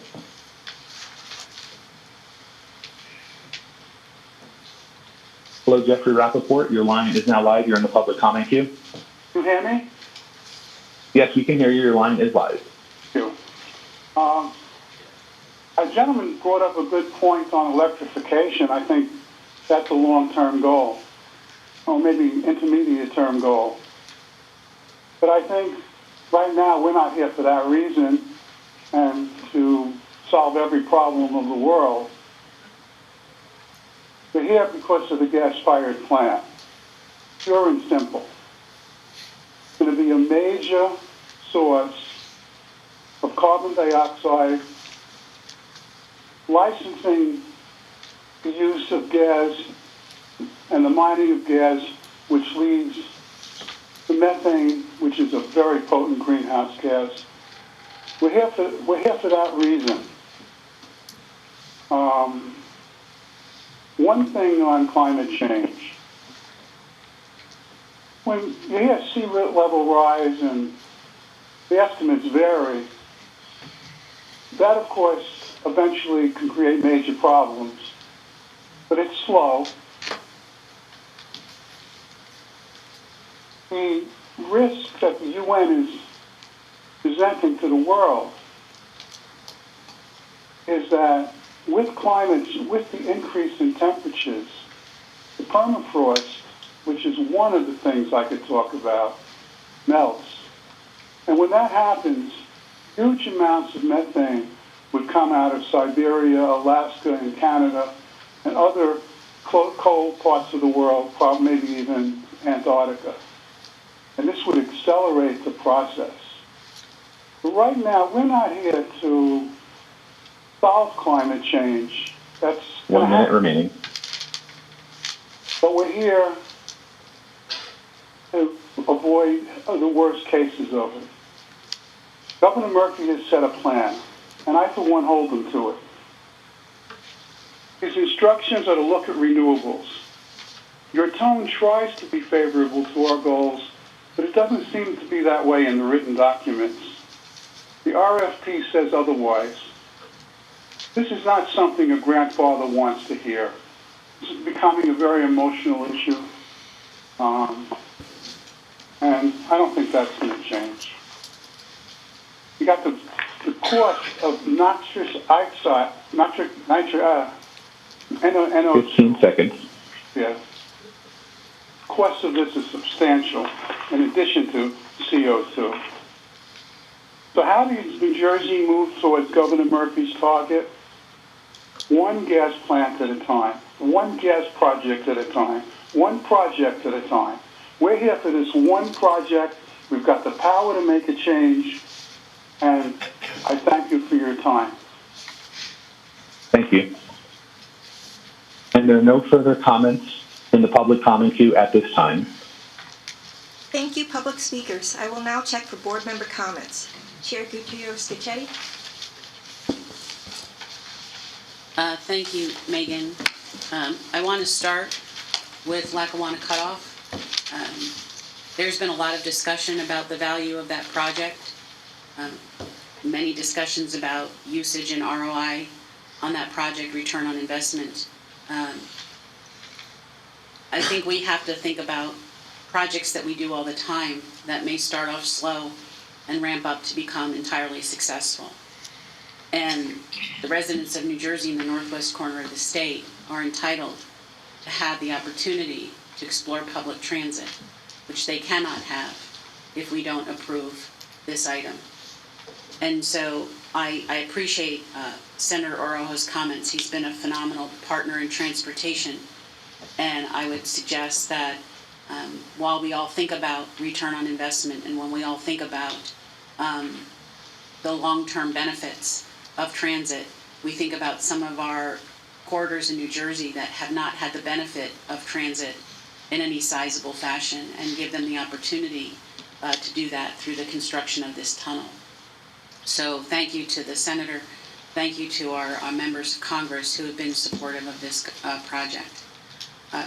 But the more difficult conversation I'm going to have right now is on the transit grid.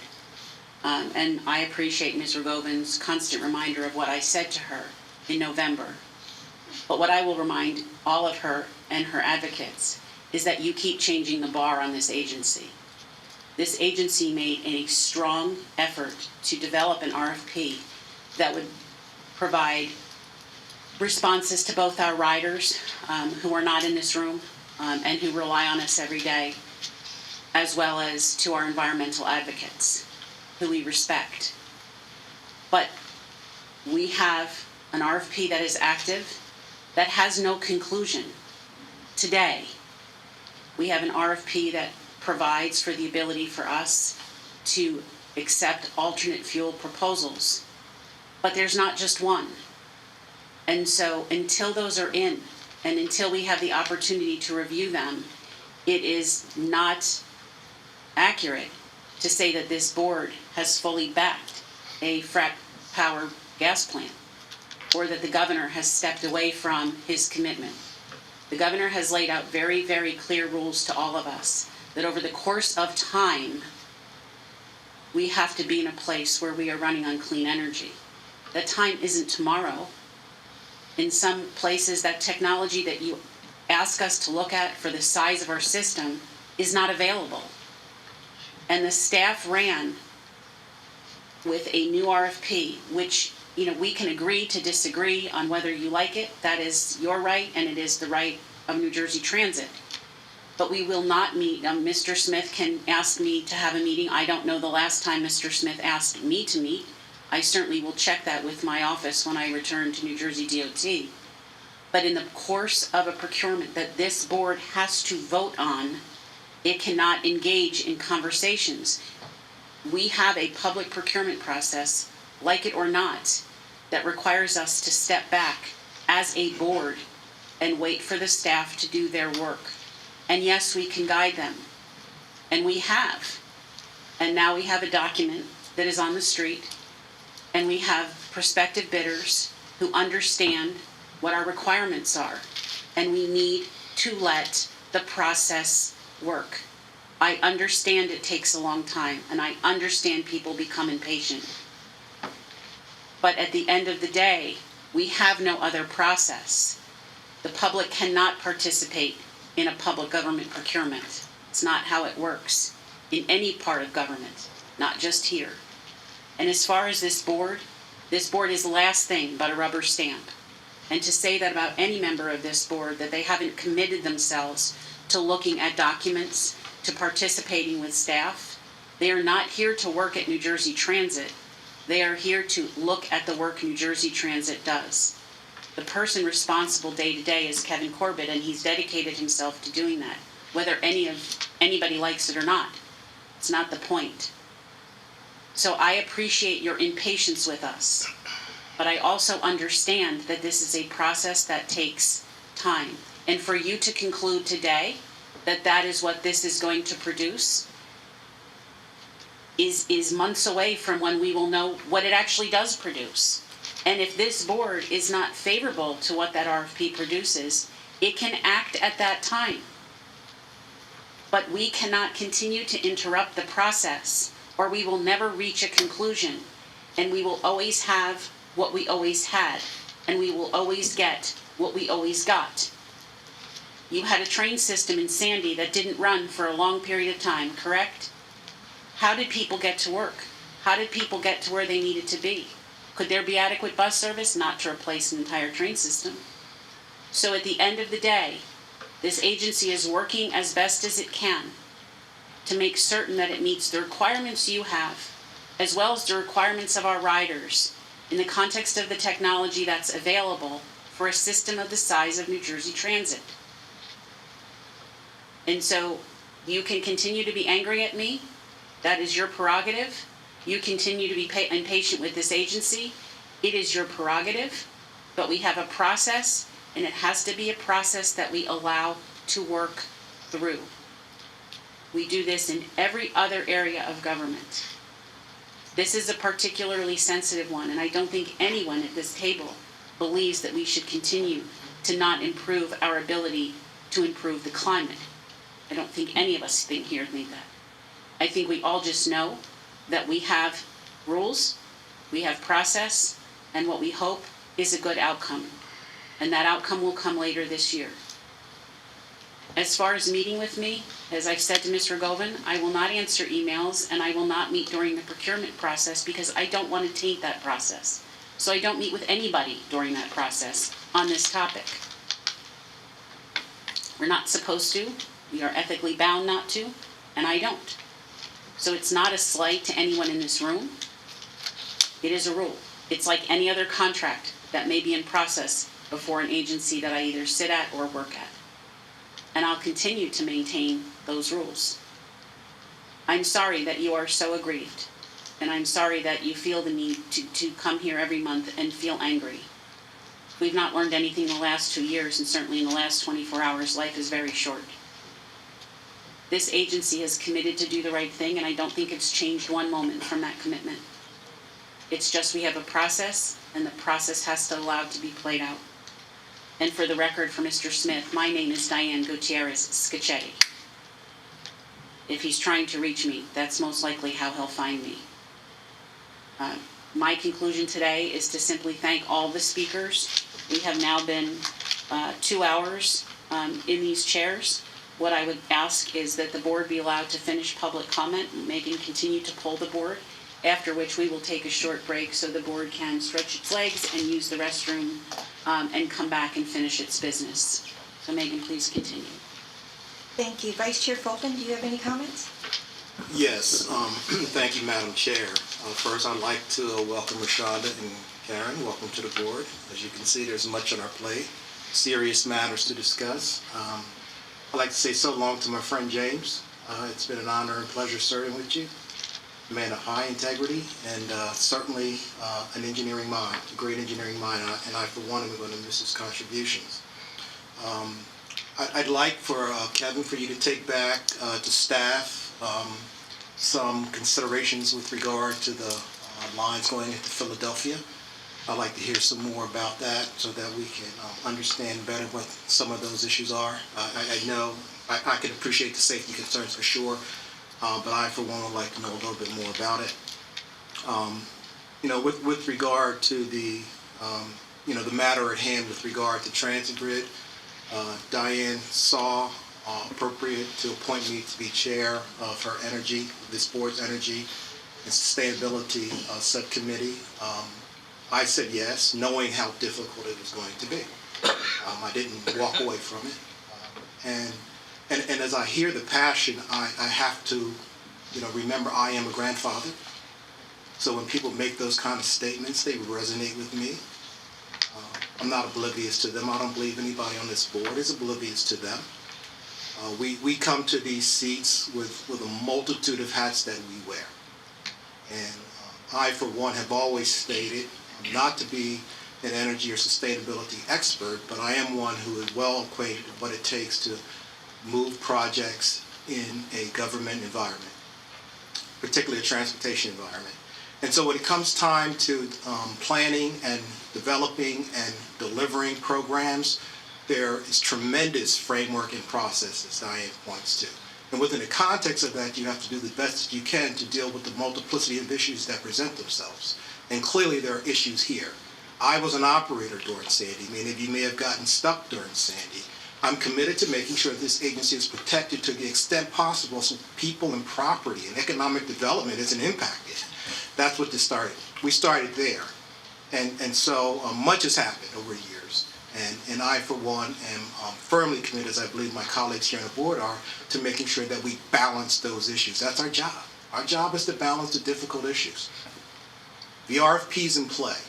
I've been part of many RFPs in my professional career, as I'm sure many of you have. What we've done here is we've embraced, hopefully, the best thinking in the marketplace to deliver a product that can be delivered today that will attend to both issues: safety, operational functionality, reliability, protection of people and property, while simultaneously getting us to the best initial threshold that we can to reduce any use of fossil fuels. I've heard discussed very minimally from people the reality of energy development and what it takes to develop the amount of power necessary to run New Jersey Transit, and certainly the ability to store that energy when it needs to be used. These are critical issues. They're real issues that have to be dealt with.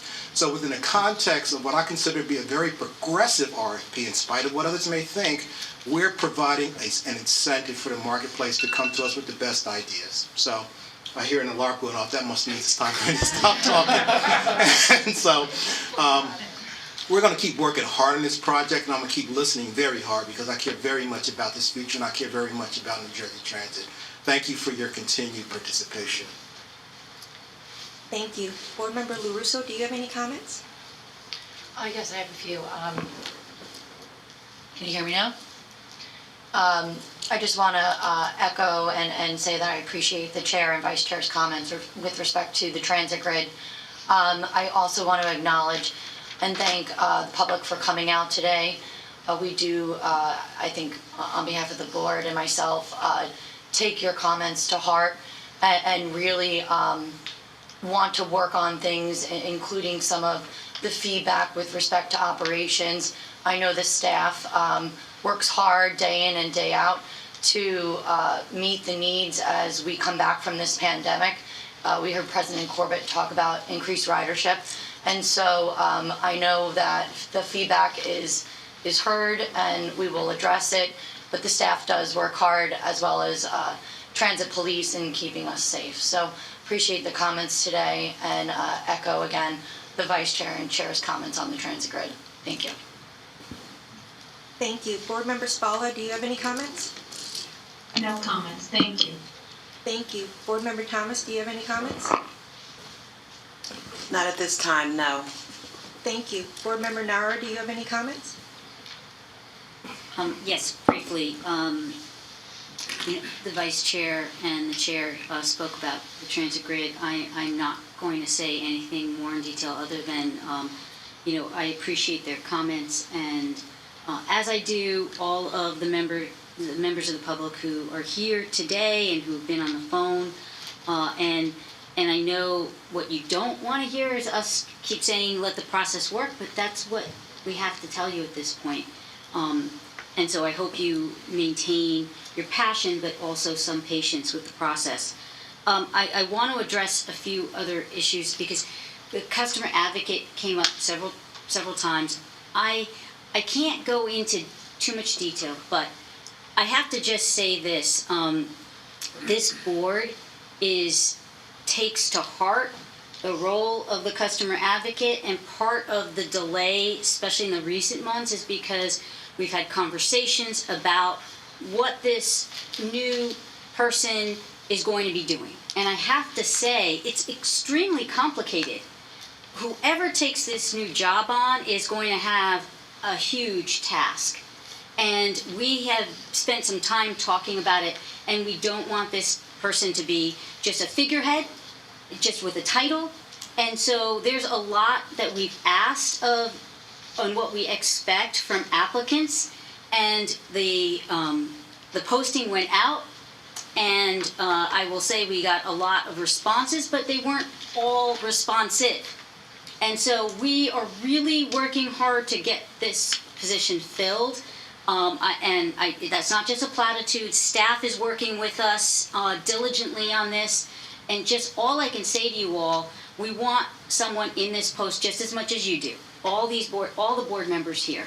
But we also want this person to be effective and have the ability to meet with all of New Jersey Transit's customers and really represent their needs and issues. So I have to say that's also a process that we're working through, but it's not going to be years and years. We're looking to get this person up and running as soon as possible. And I just also want to echo the Vice Chair when he's talking about the Philadelphia lines. I'm Central Jersey, right? And but as I know, my fellow board members, South Jersey, and I have a lot of people down there, and we need to really address the concerns of our South Jersey citizens. And so I hope we can come up with some more solutions. I know staff's trying. The only other thing I'm going to say is specifically because I'm on operations, I'm also on safety. And Chief Trujillo and his staff have impressed me so much. And I'm also, my entire career is in criminal justice.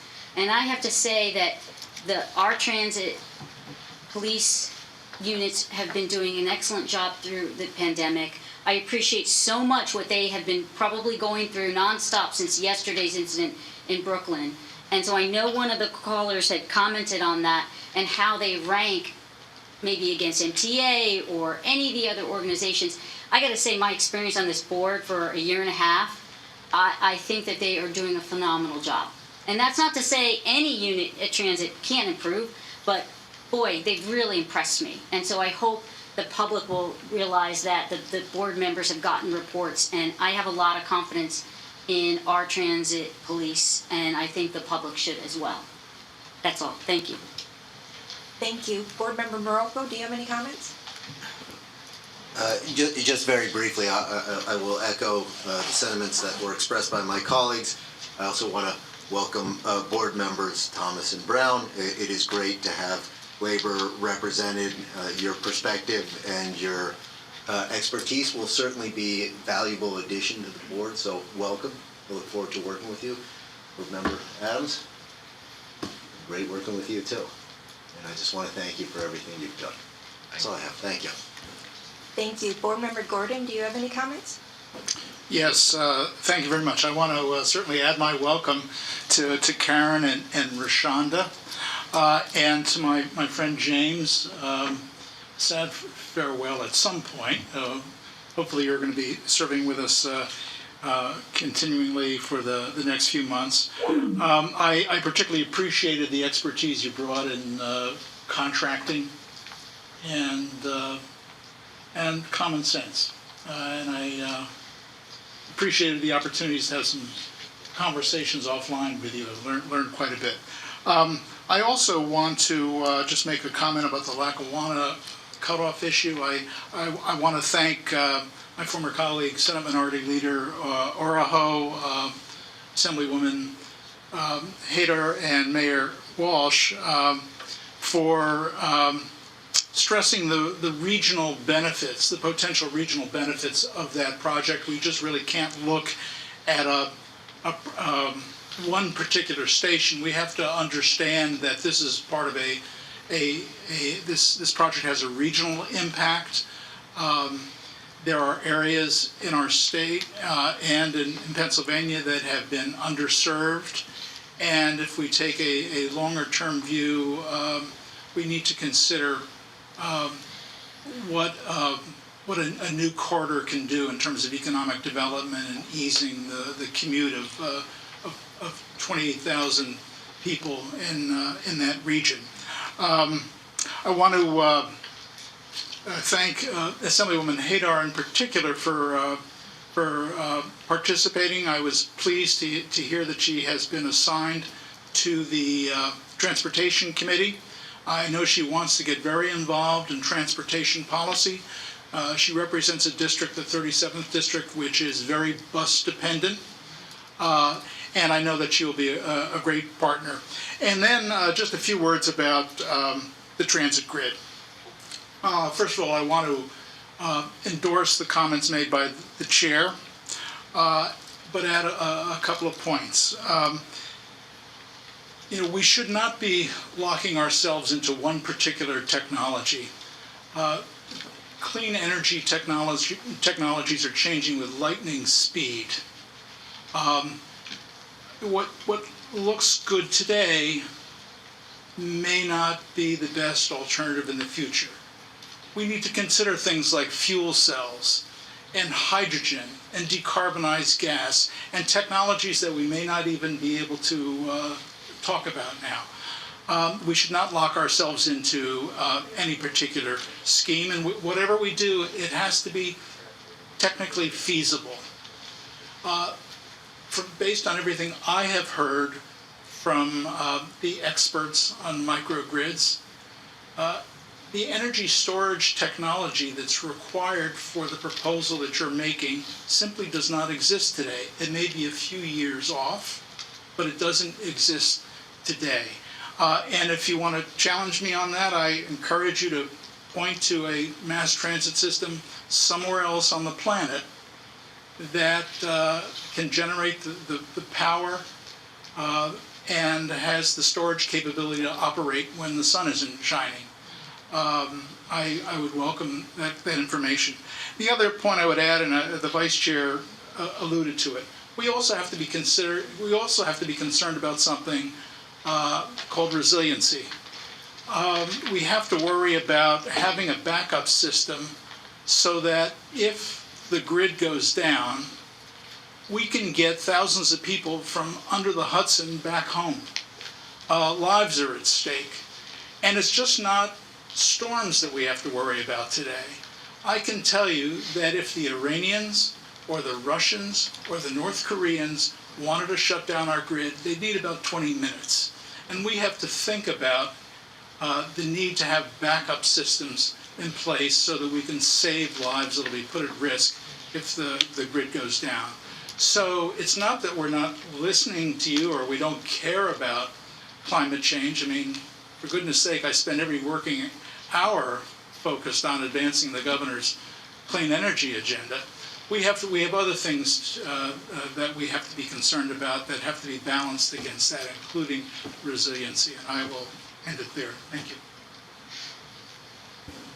Thank you. Board Member Doshi, do you have any comments? Thank you.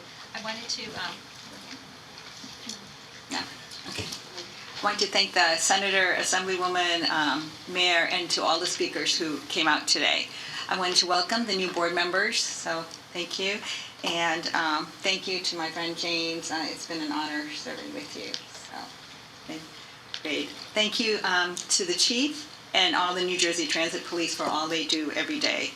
I also wanted to reiterate the governor's comments about standing with the people of Ukraine. That wasn't mentioned today, and what the chair had mentioned. In the last 2 years, I think if we've learned anything is that everything is connected. The oil embargoes against Russia and standing with the people of Ukraine has raised gas prices, and that has in turn possibly led more people to riding New Jersey Transit. So just wanted to comment on that. And as everyone in New Jersey Transit knows, Kevin and Diane, I'm a staunch advocate, especially for South Jersey. So we will be discussing these bus routes, hopefully a little more. And we're looking for public comment on the sustainability plan. And I just wanted to reiterate the chair's comments that we are all committed to renewable energy here. We all have families, and sometimes it seems that people think it's mutually exclusive. I don't think it has to be. You can be an advocate, which I am, advocate for green energy. You can be an elected official, and you can be on a board. It doesn't have to be mutually exclusive. And as it was mentioned before by some of my peers, it has to be a balance for us with safety and resiliency and reliability for our riders. That comes first for us. And we have to hope that the technology gets there, when we want it to. We're very happy about the electric bus garage in Camden. It works. I'm on the Air Quality Committee for South Jersey with the social justice and that piece of it down there. So thank you for doing that to Eric and his team. And I just wanted to reiterate that everyone I've worked with here at New Jersey Transit believes in science. We believe in climate change. And at the electric bus garage event, I stated a Native American proverb that's been on my dad's desk that we've grown up with, that we do not inherit the earth from our ancestors. We borrow it from our children. So we strongly believe that here. Thank you. Thank you. Board Member Brown, do you have any comments? No, not at this time. Thank you. Thank you. Board Member Adams, do you have any comments? Yes, thank you. And this is one of the first times I've gotten to speak in last, so obviously you've listened to some of my comments. One of the good things about speaking last is I don't have to repeat what some of the other board members have said. And I'm fully in support of what the chair and vice chair said about the transit grid. We just have to let the process play out. Also, I want to welcome board members Thomas and board members Brown to the board. But definitely a welcome piece of the board. And to Chief Trusillo, I want to say this, that as a past New Jersey Transit rider of both the trains and the buses, I have never felt unsafe on the system. I go over to Penn Station all the time. I don't know why. Please don't tell my wife. There's a popcorn vendor there that I go to at least twice a week. And I'll be honest, I never felt unsafe. I never felt that my safety was in danger. The police have always been attentive. They've always been, what I'll say, socially responsible, and you'll hear that based on my report. So I just want to extend that to you and to your staff, that you're doing a yeoman's job. I heard that before I became on the board, and I've experienced that since I've been on the safety committee. Kevin, just for a couple of things for your staff, if they could look into the flashing red lights. I thought that was interesting, that I remember rail crossings in some of the places I've been, and they've been in the gates and the flashing lights. If it's something we can look into, I don't know if it's feasible to see about the distracted driver. And the other thing that I think I've heard multiple times is about the mask safety. And I know people are still on edge about wearing face coverings. So maybe if on our trains we could have a face coverings only car where, people could feel safe and have their face coverings while they ride. And the last thing I wanted to say, and I wasn't going to speak about this, I was appointed to the New Jersey Transit Board based on a recommendation of my friend Assemblyman John McKeon. And for those of you who don't know, my appointment was 1 year. So, by the grace of God, I've served over 2 years on this board, and it has been one of the greatest experiences in my life. The people that I've met at Transit, the workers, the staff, are tremendous, and I would never trade this for anything in the world. And the board members that I've met, I expect them to be lifelong friends. So, I appreciate the advocates' comments about me not being on the board, but I think you have to look at it in a more global sense. It's the needs of the many as opposed to the needs or the wants of the few. Soon we will have a full board. That is what New Jersey Transit needs, and that's what the state of New Jersey needs.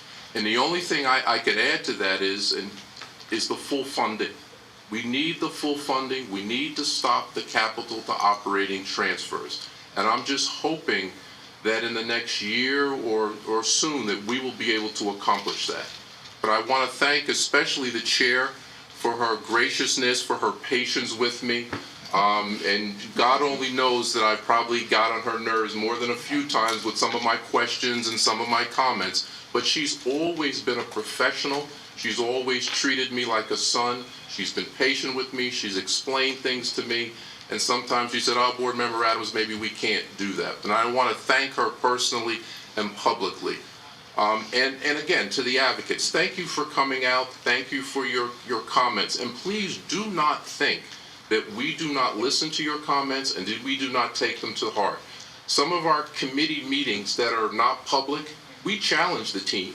We challenge the staff. We bring up the things that you have brought up and ask for answers. And sometimes, you know, the answers aren't what we like. Sometimes it puts them a little bit on edge. But our purpose here is to make New Jersey Transit the best transit agency in the country.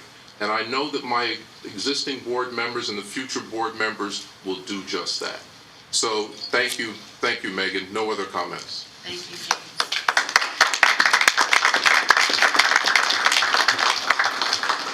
So we've been at it for about, We've been at it for about 2 hours and 15 minutes, so if it's okay, we will just take a literal 3-minute break to use the restroom and be back.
Just like so what you got?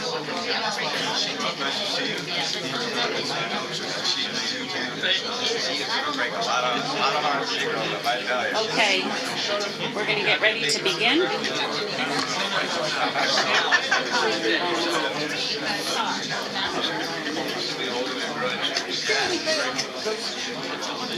It's okay.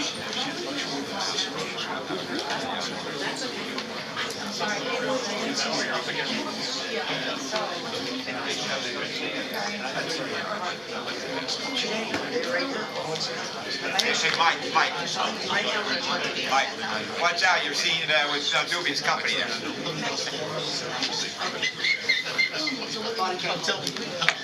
Activated. Is mask mandate on transportation has been Oh, it is. Okay, Megan, are we good to go?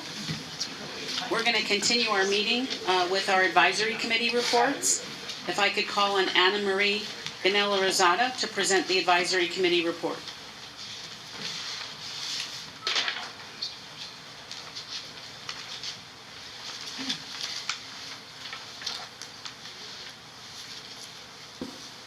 Tom, is Anna Marie Ganella line live? Yes, can you hear me? Wonderful, thank you. You can hear me now?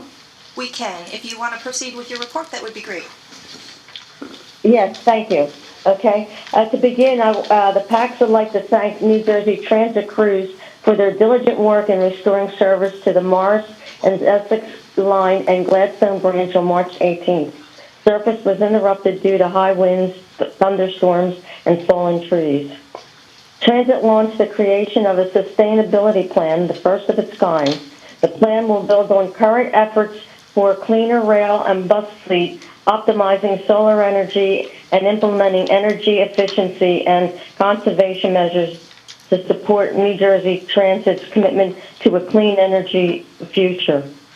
On March the 22nd, Transit unveiled its new electric bus charging infrastructure at the Newton Bus Garage in Camden. 8 electric chargers were installed and will be ready for the first electric buses scheduled to be in Camden at the end of June. I'm very excited about this project being kicked off in Camden. Thank you for that. As the CEO Corbett stated, Transit issued a notice to proceed on the new Portal North Bridge project.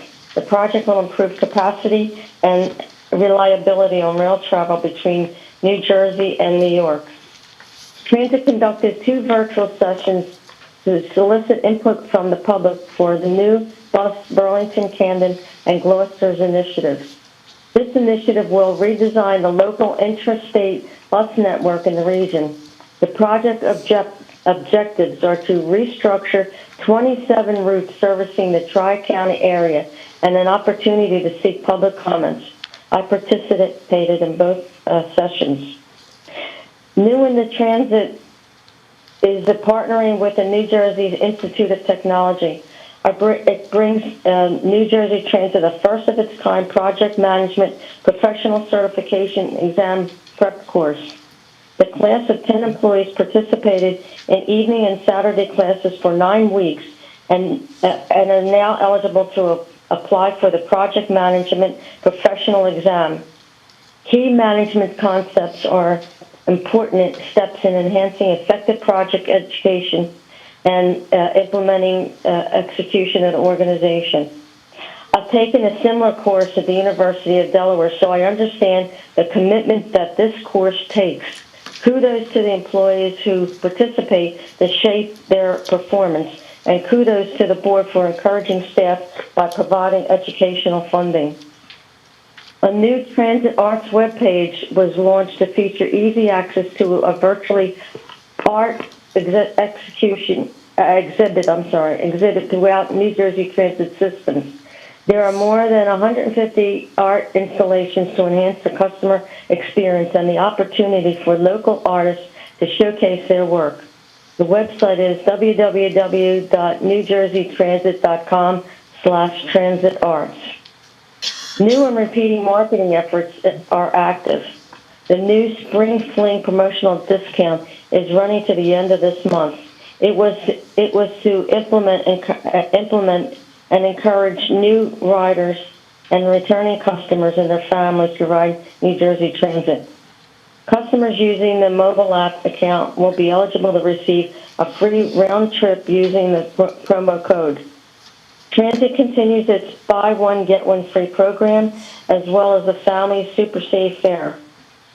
A Let's Go to the Ball Game promo notes how riders can get to Phillies, Yankees, Mets, and minor league stadiums. The next, in conclusion, the next joint meeting of the PACs will be held in person at the Transaction Conference in Atlantic City on April the 27th. That concludes my report, Madam Chair. Thank you, Anna Marie. We appreciate that. We'll now move to board committee reports.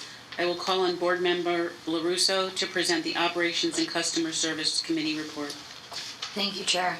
The Operations and Customer Service Committee received an update on trends, analysis, and actions for rail, bus, light rail, and Access Link. The committee also received an update on the costs of service. That concludes my report. Thank you. Thank you, Board Member LaRusso. I'll now call on Board Member Morocco to present the Administration Committee report. The Administration Committee received a financial update. This included a summary of operating results compared to previous year's comparable period and fiscal year 22 budget, 12-month fare box revenue compared to pre-COVID, major balance sheet items, and federal COVID-19 relief grant drawdown summary. Additional information was provided as part of the agenda materials, including the cost of service key performance indicators, 12-month fare box recovery, history of vacancy, attritions and hires, ridership and revenue, and a monthly budget to actual comparison for July 2021 to February 2022. The committee also received updates from Human Resources and Equal Employment Opportunity and Affirmative Action. That concludes my report. Thank you, Board Member Morogo. At this time, I'll call on Vice Chair Fulton to present the Capital Planning, Policy, and Privatization Committee report.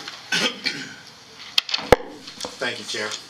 The Capital Planning, Policy, and Privatization Committee discussed the board items for the My Fair, Descartes Fair Car, Roosevelt Tunnel Rehabilitation, New Jersey Transit Resilience Program Distributed Generation Project, New Jersey Transit Resilient Program Delco Lead Storage and Inspection Facility Project and County Yard Improvement Project, the Advanced Speed Enforcement System 2 Positive Train Control Software License Maintenance and Support Renewal, Advanced Speed Enforcement System 2 Positive Train Control Increase to Parsons Transportation Route Contract for federally mandated improvements to speed, restriction, safety, servers, and wireless communication security systems, and Advanced Speed Enforcement System 2 Positive Train Control WSP Contract Amendment for Professional Support Services. That concludes my report. Thank you, Vice Chair Fulton. At this time, I will call on Board Member Adams, who will present our Safety Committee report. Thank you, Chair. The Safety Committee was provided an update by the Office of System Safety on key safety performance metrics for rail, light rail, bus, access link, and capital construction projects. The Safety Committee was made aware of the New Jersey Transit Office of System Safety Customer Safety event held at New York Penn Station in collaboration with MTA and Amtrak. This event was an annual event that afforded New Jersey Transit Office of System Safety staff the ability to directly engage with customers, as well as engaging with our partner agencies to share current initiatives. Chief Trusillo updated the Safety Committee on mask enforcement efforts by the Police Department and the activation of the Emergency Operations Center for the St. Patrick's Day Parade in New York City. The Chief also detailed the efforts of the police outreach officers during the month of March. The team had 541 contacts with at-risk individuals, and 179 of them accepted some type of social services from our officers and the social service providers they partnered with. The Chief also reported that transit officers deployed Narcan 18 times during the month of March, saving the lives of 18 people who suffered from an opioid overdose. The Chief also spoke about the resumption of in-person incident command training for New Jersey Transit employees, which occurred February 28th through March 4th. Finally, the Chief gave an intel brief concerning cyber due to the ongoing issues in Ukraine, as well as an update on the police recruitment physical exams, which ran over 2 weekends during the month of March. That concludes my report. Thank you, Board Member Adams. At this time, I'll turn it over to President and CEO Corbett to present the action items. Thank you, Chair. I'd now like to introduce Bill Vaquera, Senior Vice President, Chief Financial Officer, and Treasurer, to present Board Item 2204-21 regarding My Fair fare cards. Thank you, President Corbett. We are presenting for approval Item 2204-21, My Fair DES Fire Fare Cards. Authorization is requested to enter into a contract with Gaye and Debriant for the provision of My Fair DES Fire Fare Cards for an initial 2-year period with an independent 1-year option in the amount not to exceed $2,541,800 plus 5% for contingencies, subject to the availability of funds. We ask for approval of Item 2204-21. May I have a motion to approve? Motion. May I have a second? Second. We're not going to do the usual polling since we're now all in person and can see who'd like to make a comment. So is there any discussion on this motion? Hearing none, Megan, please take a roll call vote. Okay, roll call vote. Board Member Adams? Yes. Board Member Doshi? Yes. Board Member Gordon? Yes. Board Member Morocco? Yes. Board Member Nara? Yes. Board Member Spalla? Yes. Board Member LaRusso? Yes. Vice Chair Fulton? Yes. Chair Gutierrez-Scacchetti? Yes. Motion carried. Great. Thank you. I'd now like to introduce Eric DeLeo, Senior Vice President, Capital Programs, to present Board Item 2204-22 regarding Roosevelt Tunnel. Eric? Thank you, President Corbett. We are presenting for approval Item 2204-22, Final Design, Construction, and Commissioning of the Roosevelt Tunnel Rehabilitation and associated track bed work project.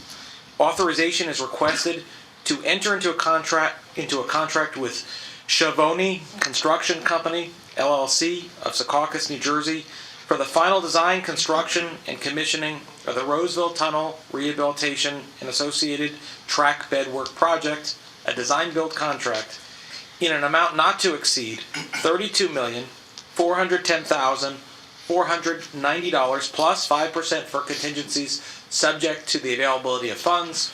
We ask for your approval of item 2204-22. May I have a motion to approve? Motion. Second. Is there any discussion on the motion? Can I make one brief comment? Absolutely, Vice Chair. I'll make this comment brief. The chair made mention earlier of return on investment for capital projects. And it became clear to me following information that was received subsequent to the first presentation of this item that I received. And so the nature of the issue is how long it takes to actually deliver a capital project. From the time of conception to the time of delivery, it can take decades, right? And I heard someone say this morning, 35 years. And when you step into a moment in time, it's almost as if it was suspended animation that's reanimated. And that's where I was when this item was first presented.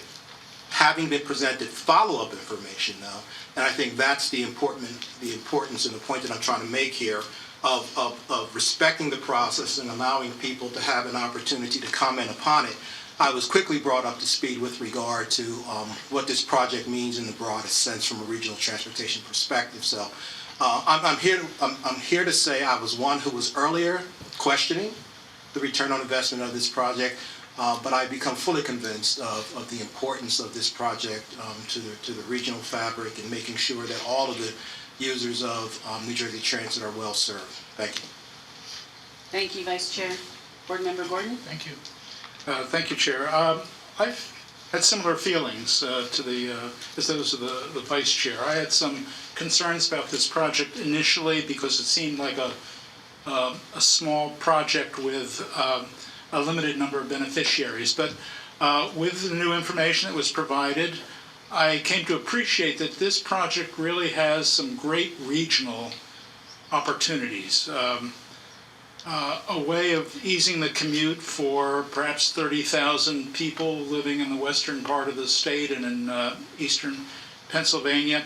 It's a project that already has federal funding in place that cannot be reprogrammed, funding that's available on an 80%, 20% basis, which I'm told are hard to come by these days. And it's a project that I think will have major economic development benefits for western New Jersey and eastern Pennsylvania, and for that reason I'm going to be voting for it. Thank you. Thank you, Board Member Gordon. Are there any other comments? Board Member Adams? Thank you, Chair.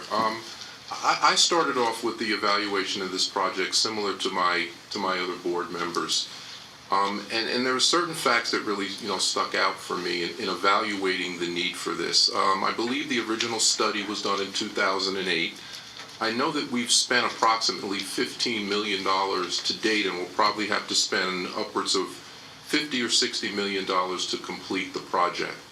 But in evaluating this as a whole, I look at the fact that New Jersey Transit's capital plan is unconstrained, which means there are numerous projects that do not have sufficient funding to move forward. The other thing I look at is our capital project staffing. We still need adequate project managers and staff people in order to manage these projects. So, I'm very torn about the need for this project, and I think where I left off is, while this project, I believe it probably serves a purpose, it is probably worthwhile, but I still can't get myself to the point of saying it is the highest and best use of the existing capital money at this time. And I do understand that the 80-20 split. I do understand, I guess it was the congressman, the senator, and the mayor's push for this project. But at this time, I cannot support this project as presented to me and based on the information that I've received to date. Thank you, Chair. You're welcome. I think I'll leave my comments to just be what I said earlier, which is in the world we're in today where we talk about diversity, equity, and inclusion and the ability to provide mobility for all, and that's what this is about. You have to start somewhere where nothing exists today in broad context. So today we don't have good regional transportation in the northwest corner of our state, public transportation. And this project has been the hope of many to spark that development. And so, Board Member Adams, I certainly respect your concerns. In this case, even if we don't build this project, regrettably the money can't go to other projects. It's federal money on a particular project. I believe that's correct, right, Eric? That's correct, Chair. Yeah. So yes, it's a hard pill to swallow when you think about the investment and the current return. I like to hope for a vision that says if we build this, they will come, not unlike the Field of Dreams, and hopefully spark that public transit option for people who live in the northwest corner of the state. And if there are no other comments, then I would ask Megan to take a roll call vote. Roll call vote. Board Member Adams? No. Board Member Doshi? Yes.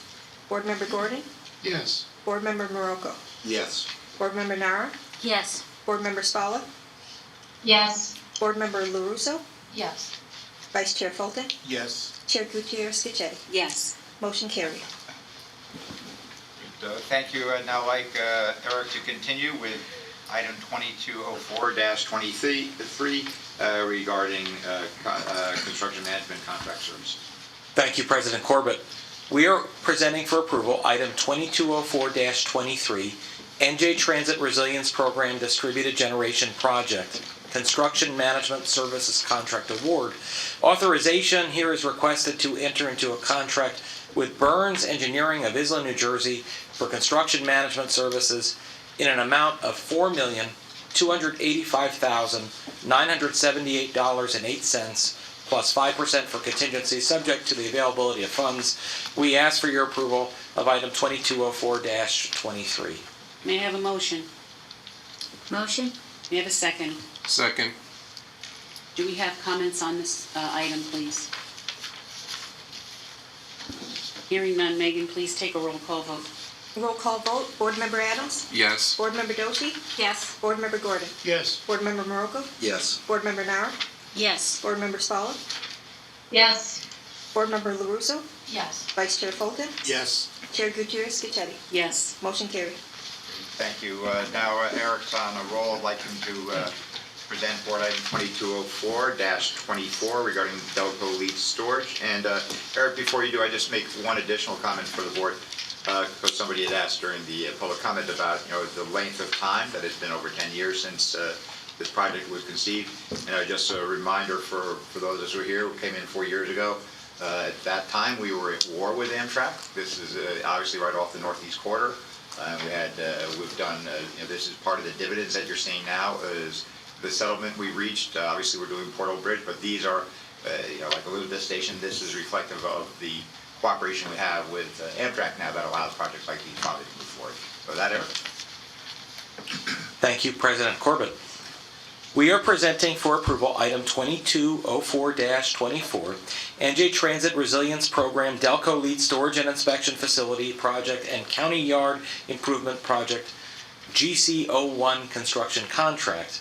Authorization is requested to enter into a contract with Union Paving and Construction Company, Incorporated of Mountainside, New Jersey, for Early Action Construction Phase GC01 for the Delco Lead Storage and Inspection Facility Project and County Yard Improvement Project in an amount of $6,080,015 plus 5% for contingencies, subject to the availability of funds.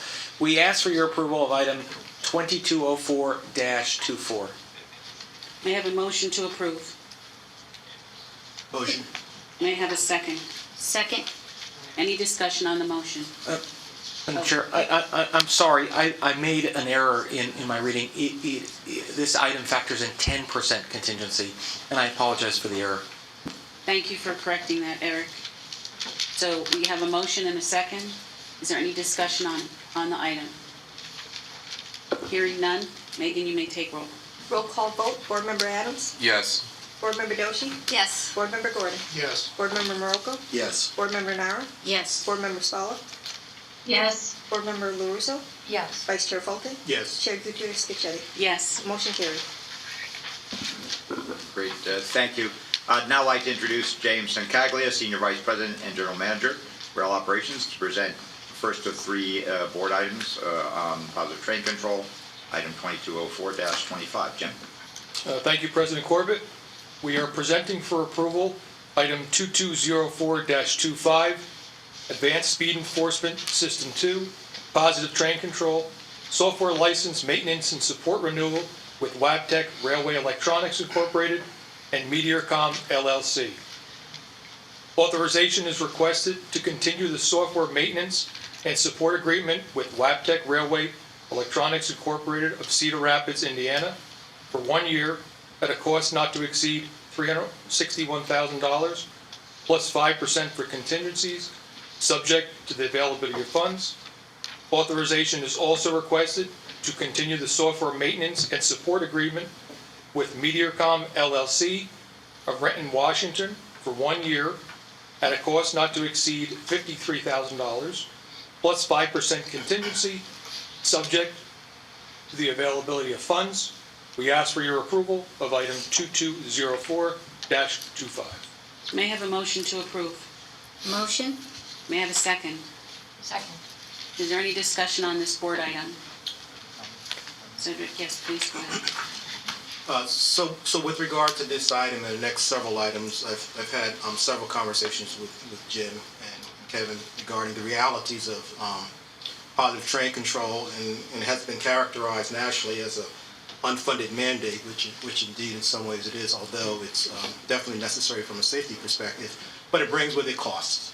And so one of the things I've asked Jim to do, and he's agreed to do, is to report out to us periodically with regard to issues that arise coming out of PTC, in as much that it is a new initiative, and it will cost, and I understand from Kevin that there could be future unknown costs as thoughts about how the oversight for PTC will advance from a national perspective. So I'm supportive of all of these items right here, but I think it's important to know that we want to keep our eye on the costs that will be brought to this board. Thank you. Thank you. Any other comments from any board members? Hearing none, Megan, please take roll. Roll call vote, Board Member Adams? Yes. Board Member Doshi? Yes. Board Member Gordon? Yes. Board Member Morocco? Yes. Board Member Nara? Yes. Board Member Spalla? Yes. Board Member LaRusso? Yes. Vice Chair Fulton? Yes. Chair Gutierrez Scacchetti? Yes. Motion carried.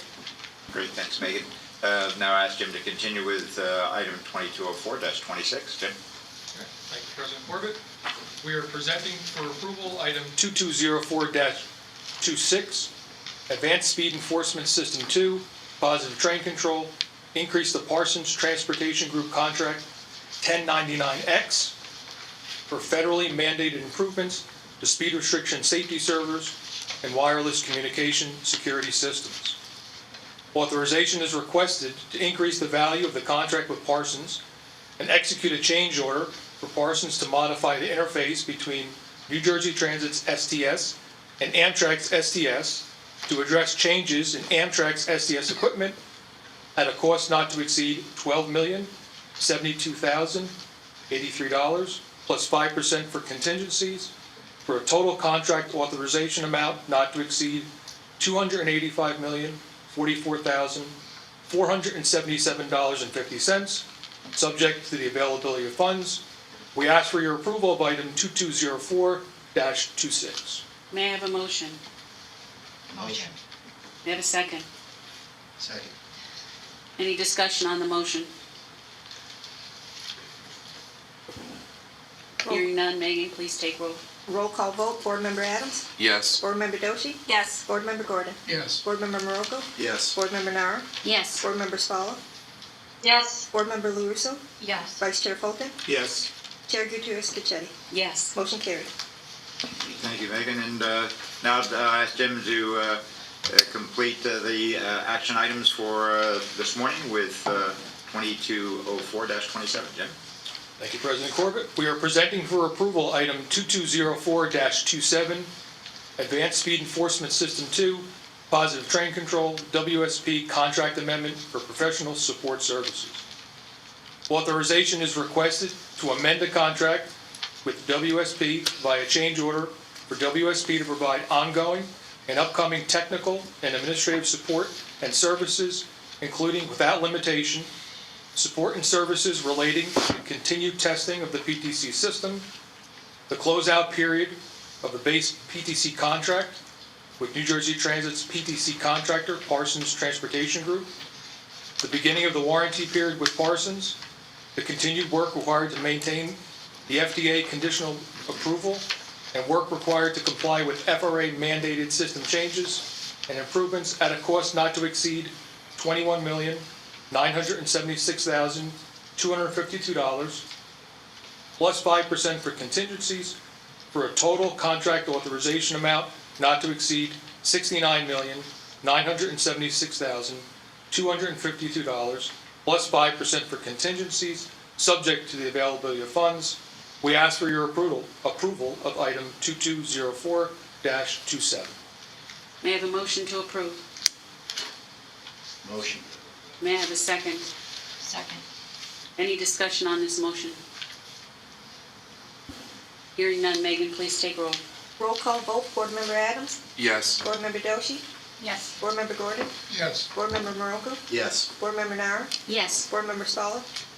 Yes. Board Member LaRusso? Yes. Vice Chair Fulton? Yes. Chair Gutierrez Schechetti? Yes. Motion carried. Thank you. Before we adjourn to executive session, I want to let the public know we will return to adjourn the meeting only. No further business will be conducted. May I have a motion to enter into executive session to discuss personnel matters, contract negotiations, the status of pending and anticipated litigation, and matters falling within the attorney-client privilege, including but not limited to the lease of 242 West 30th Street, New York, New York, to accommodate for mandated rest space for NJ Transit trainmen, the personal injury claim of Douglas Pastor, the personal injury claim of Zhuang Huang, and the corporate insurance program annual renewal. May I have a motion to enter into executive session? Motion? May I have a second? Second. Any discussion on the motion? Hearing none, Megan, please take a roll call vote. Board Member Adams? Yes. Board Member Doshi? Yes. Board Member Gordon? Yes. Board Member Maroko? Yes. Board Member Nara? Yes. Board Member Scala? Yes. Board Member LaRusso? Yes. Vice Chair Fulton? Yes. Chair Gutierrez Schechetti? Yes. Motion carried. We shall return at the conclusion of executive session.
just go through.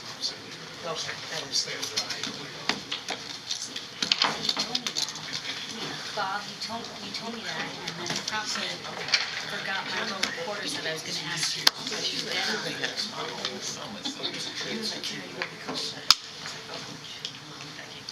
I'll count you in on my lottery.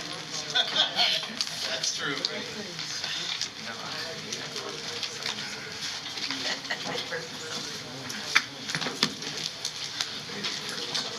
I'm getting through.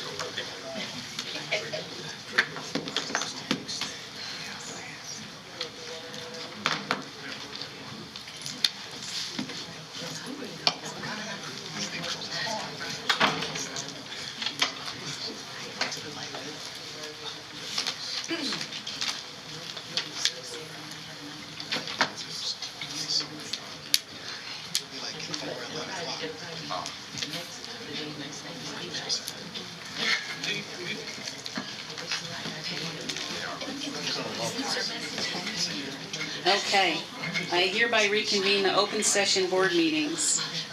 Megan, would you please take roll? Board Member Adams? Here. Board Member Brown? Here.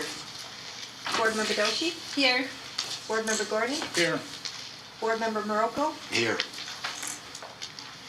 Board Member Nara? Here. Board Member Thomas? Here. Board Member Spalla? Here. Board Member LaRusso? Here. Vice Chair Fulton? Here. Chair Gutierrez Scacchetti? Here. Since there is no further business, may I entertain a motion to adjourn the meeting? Motion. May I have a second? Second. Any discussion on the motion? Hearing none. All in favor? Aye. Opposed? Aye. Motion carried. Meeting is adjourned. Thank you all very much.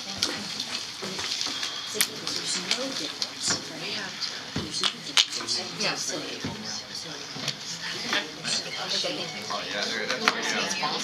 pretty, bring the old one to their house.